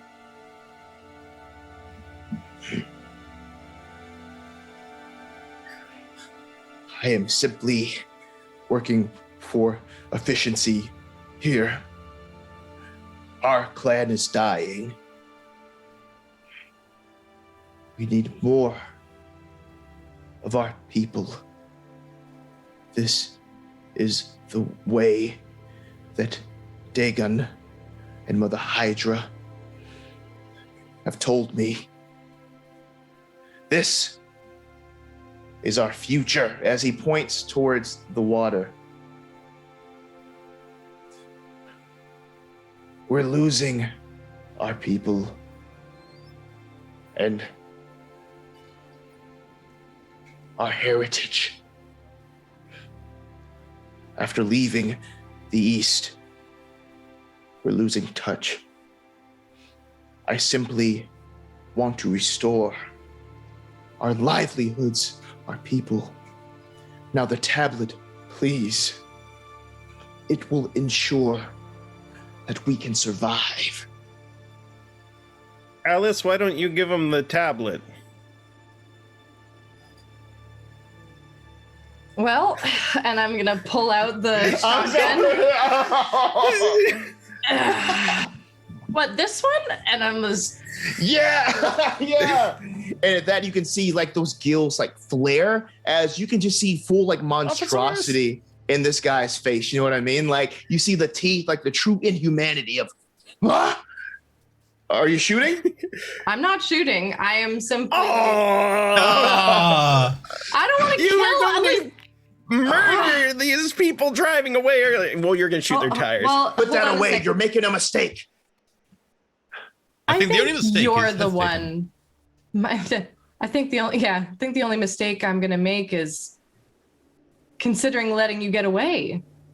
Now, one more question before I decide whether to pull the trigger or not. Who else is in on it? Answer carefully. There are 3 more of us. 3 more hybrids. We want to continue to live. It is an order from Dagon that we procreate, that we continue the line. And the hybrids? What about them? How did they come about and why are they made? We traveled from the east. We're simply trying to expand our influence quickly. There's no time for the normal processes of reproduction. The ones involving consent, you mean? Yeah, I'm not usually one to judge other people's sexual experiences, but consent's important, sweetie, and I'm gonna pull the trigger. Yes! Roll for that, please. Oh, wait, I rolled handgun. It's actually, oh, well, I mean, mine's a 60. I'm just gonna roll. Oh. Oh no, is that a jam? I'll I'll take where you rolled for handgun because you made a mistake. You made a mistake. I that like my mouse like just slipped That's it. hard No. success. Yeah, 18 over 20 there. Yeah. So on your sheet on the combat side, if you could click that and then do your shotgun there, it'll roll your damage. Oh, right. Okay. Oh, well, there you go. So that's 19 damage. Okay, so like at that time, as you say that, it's like you really see all the, not just like the physical inhumanity, the emotional inhumanity and everything really come out as this fish monstrosity, like almost rips out of the lap, lunging towards you. But describe how you absolutely, decimate again, like a one-hit kill on Shotgun, this. man. I know, like describe what that looks like. I'd say the line, give a little wink, pull the trigger, and it like this thing kicks. So it's a shotgun, right? So I have it braced against my shoulder. I probably would have heard like this big boom, and he kind of just disappears into a mist.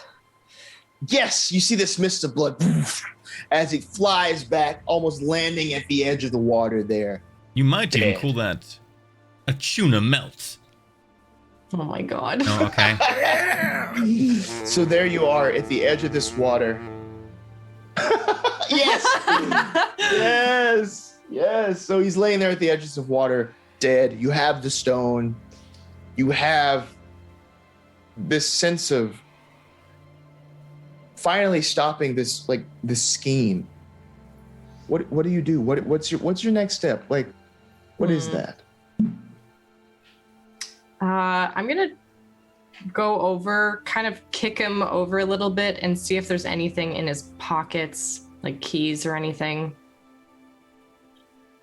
There are keys. It's like a ring of keys. You might presume this is 2 doors at the sanitarium, perhaps. Mm-hmm. What do we do about the other hybrids in town and all the women who now have fish babies? I think we leave them alone. We Do we not tell leave them?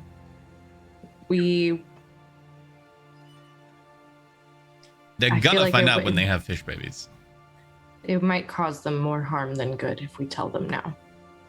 You could maybe Also- send them a copy of the paper. Could send them a copy of the paper, the article we write. Yes, maybe they'll get the hint. I am tempted to take out the other 3, but I also am not sure. It might be worth reporting it to the authorities, but You think they'll believe us about fish people?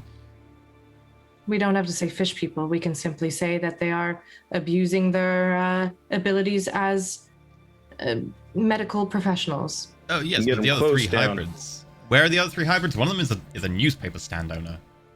No, well, that's a hybrid.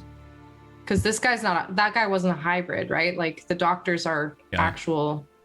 Well, yeah. So the guy you just shot was a hybrid. Oh, he was? So Okay. so the deep ones are those like the sort of like the pure creature itself that EE can now summon, and And they like knock down the hybrids- door and stuff at the house in episode 1.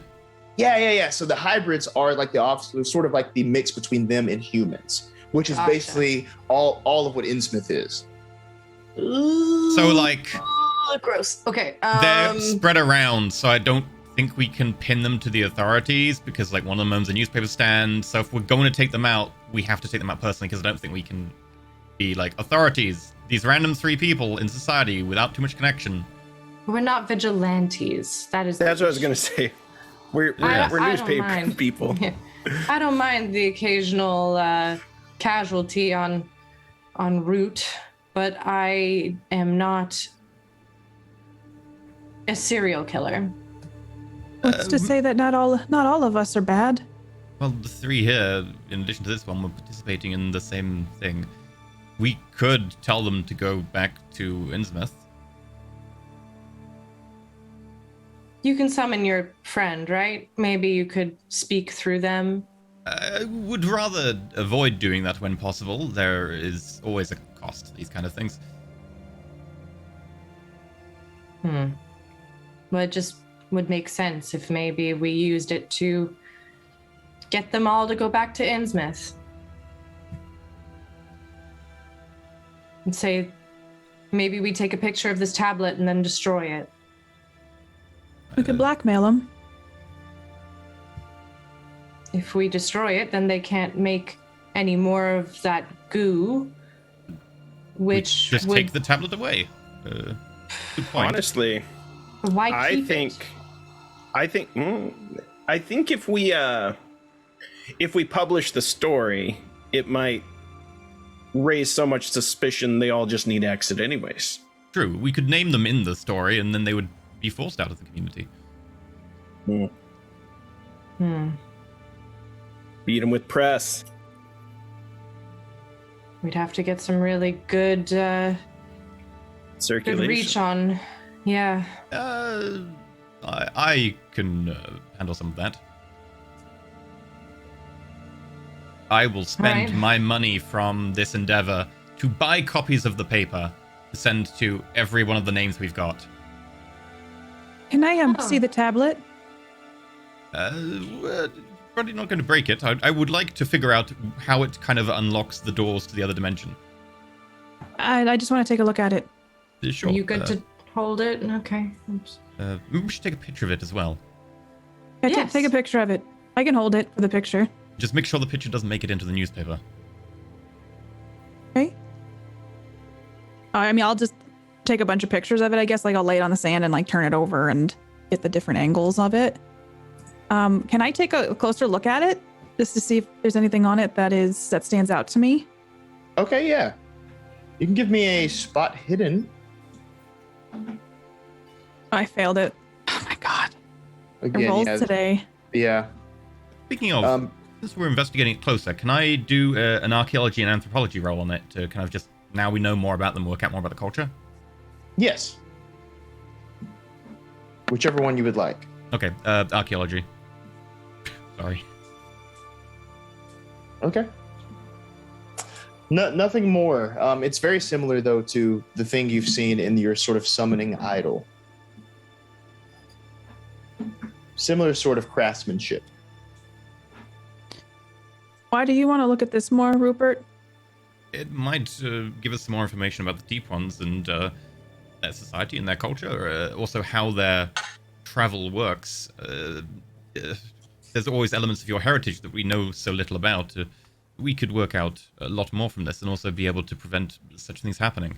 I think it worthwhile making sure this tablet never comes back here, but provided it's kept in a safe place in New York.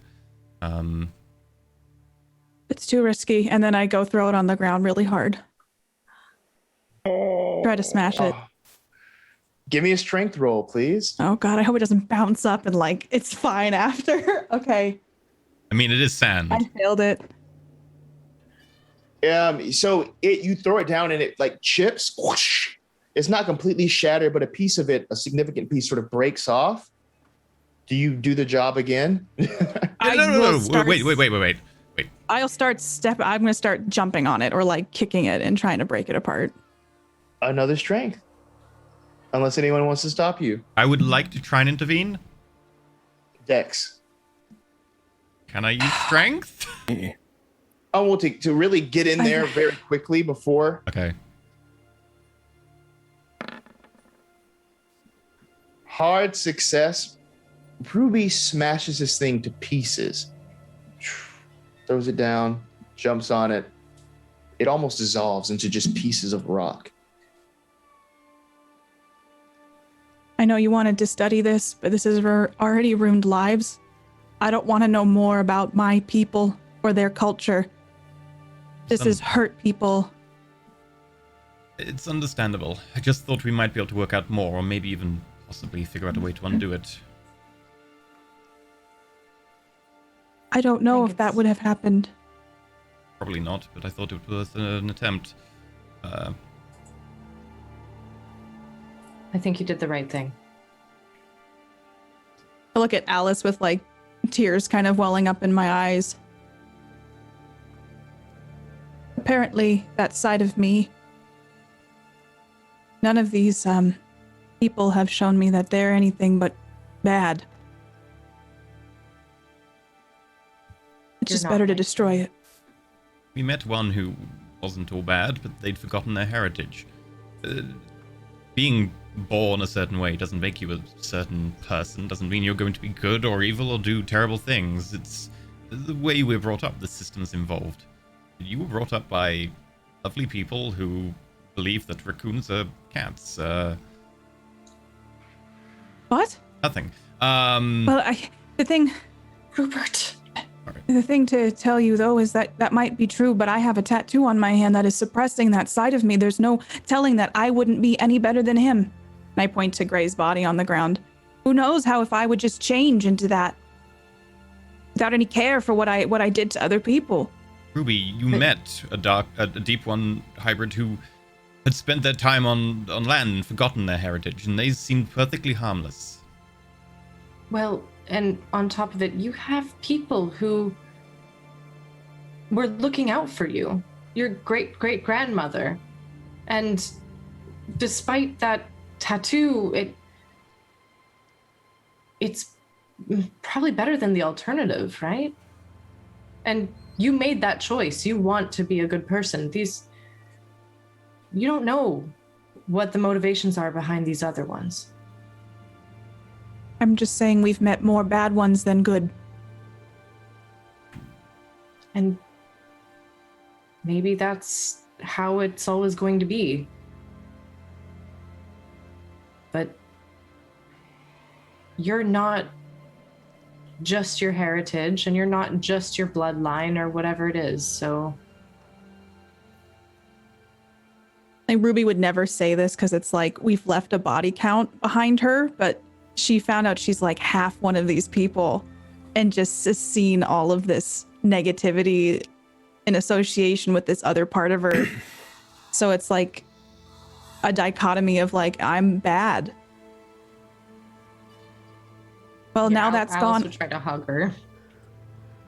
I would hug her back. Uh, I'm sorry I broke it, Rupert. Those poor women, and even if it was locked away somewhere, there's always a chance someone could grab it and do all of this again. Ruby, I understand. If we'd talked about it, I might have also came to the same conclusion. Perhaps I was acting a bit rash. I think now is definitely the time for rash action. I think now might be the time to go home. Quite possibly. London, What's that? is there a chance? I've let a lot of talking go on. Is there a chance Rowan could sketch what he saw from memory?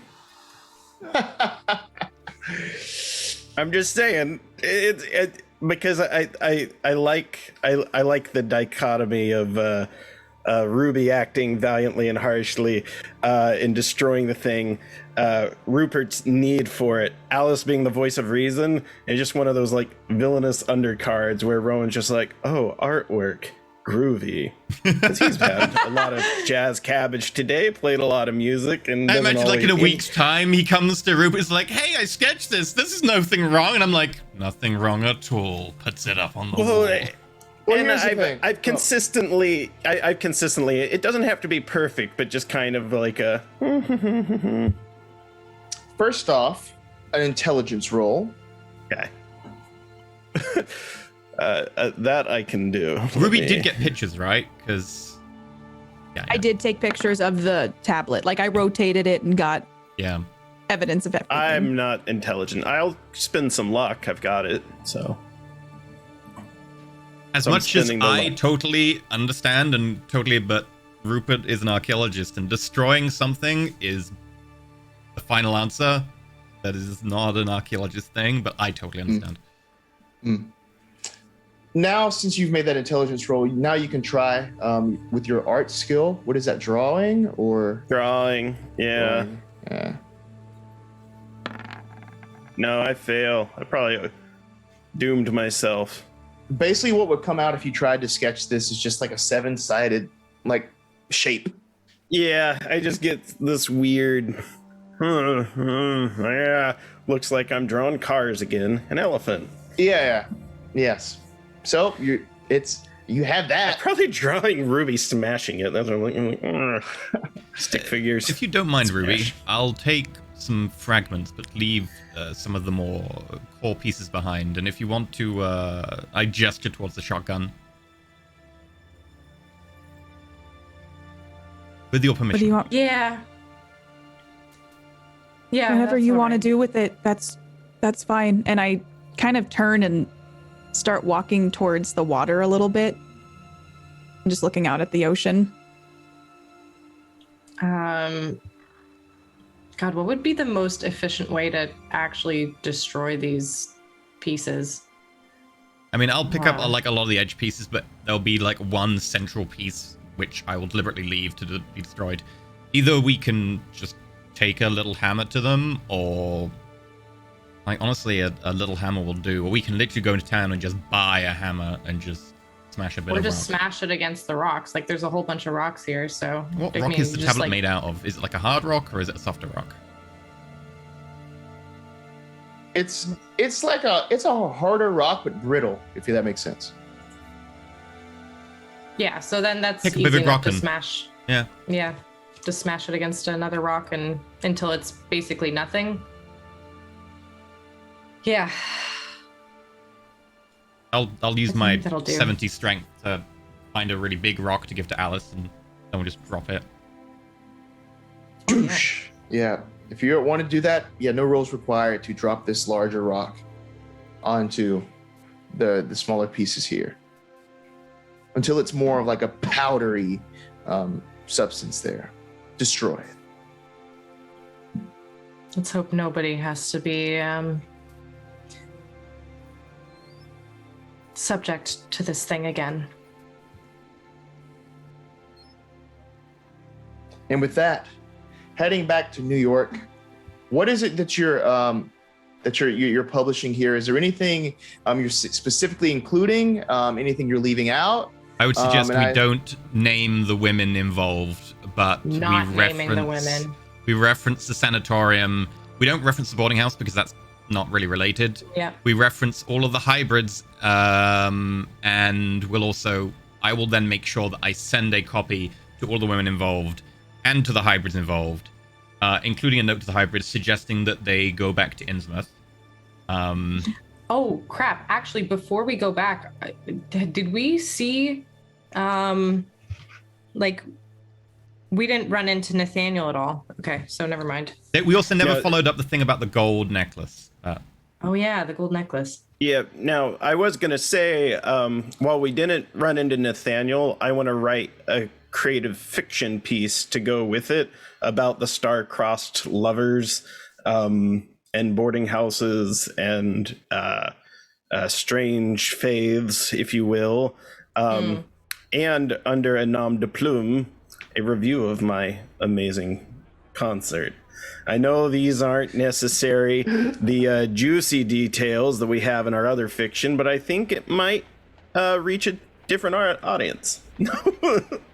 Yeah, I like that. And then again, back in your New York apartment, as you're coming home, inside is Rose, who answers the door, and she looks at you all, and she's like, "Oh, hey, you're back. It's good to see you. Is everything okay?" Oh, thank goodness you're alive. Yeah, maybe. Not really. That town is completely messed up. So, yeah, good thing you got out. Okay, yeah. I thought you said you had a cat. We do have a cat. Where is it? Wait, is Mittens not here? Mittens! Mittens?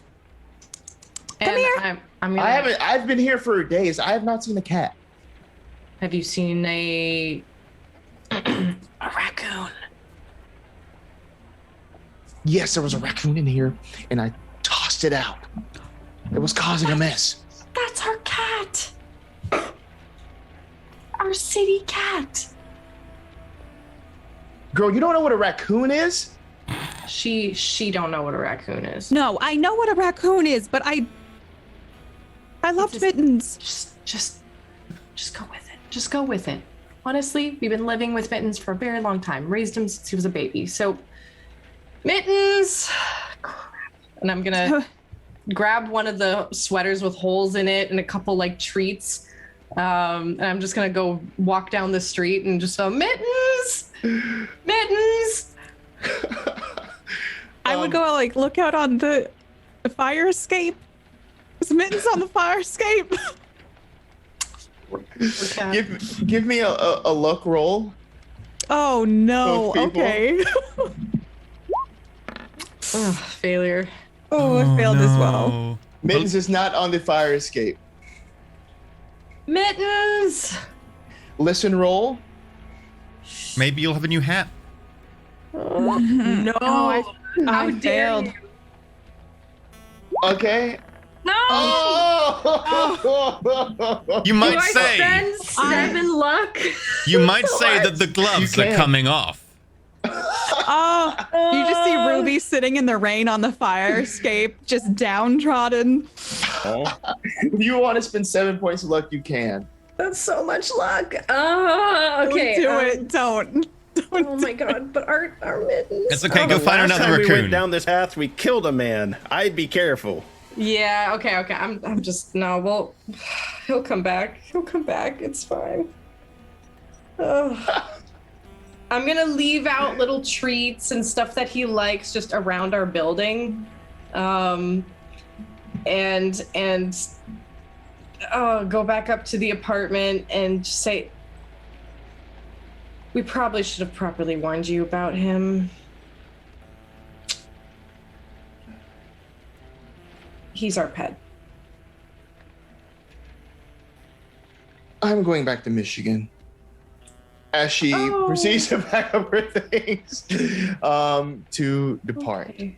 But with that, you have a story published. You have put an end to the diabolical deeds in this town. You have lost Mittens for now. Hopefully Mittens will return. But with that, I must reward you with some sanity points for foiling the schemes of this evil doctor. You will all receive 5 points of sanity, and for publishing a nice story, an additional 1 point of sanity for 6 points of sanity all around. All right, cool. So make those adjustments, and with that, that is the end of this episode of our strange but true saga called Insanitarium. Dun dun dun. Cue Porpoise.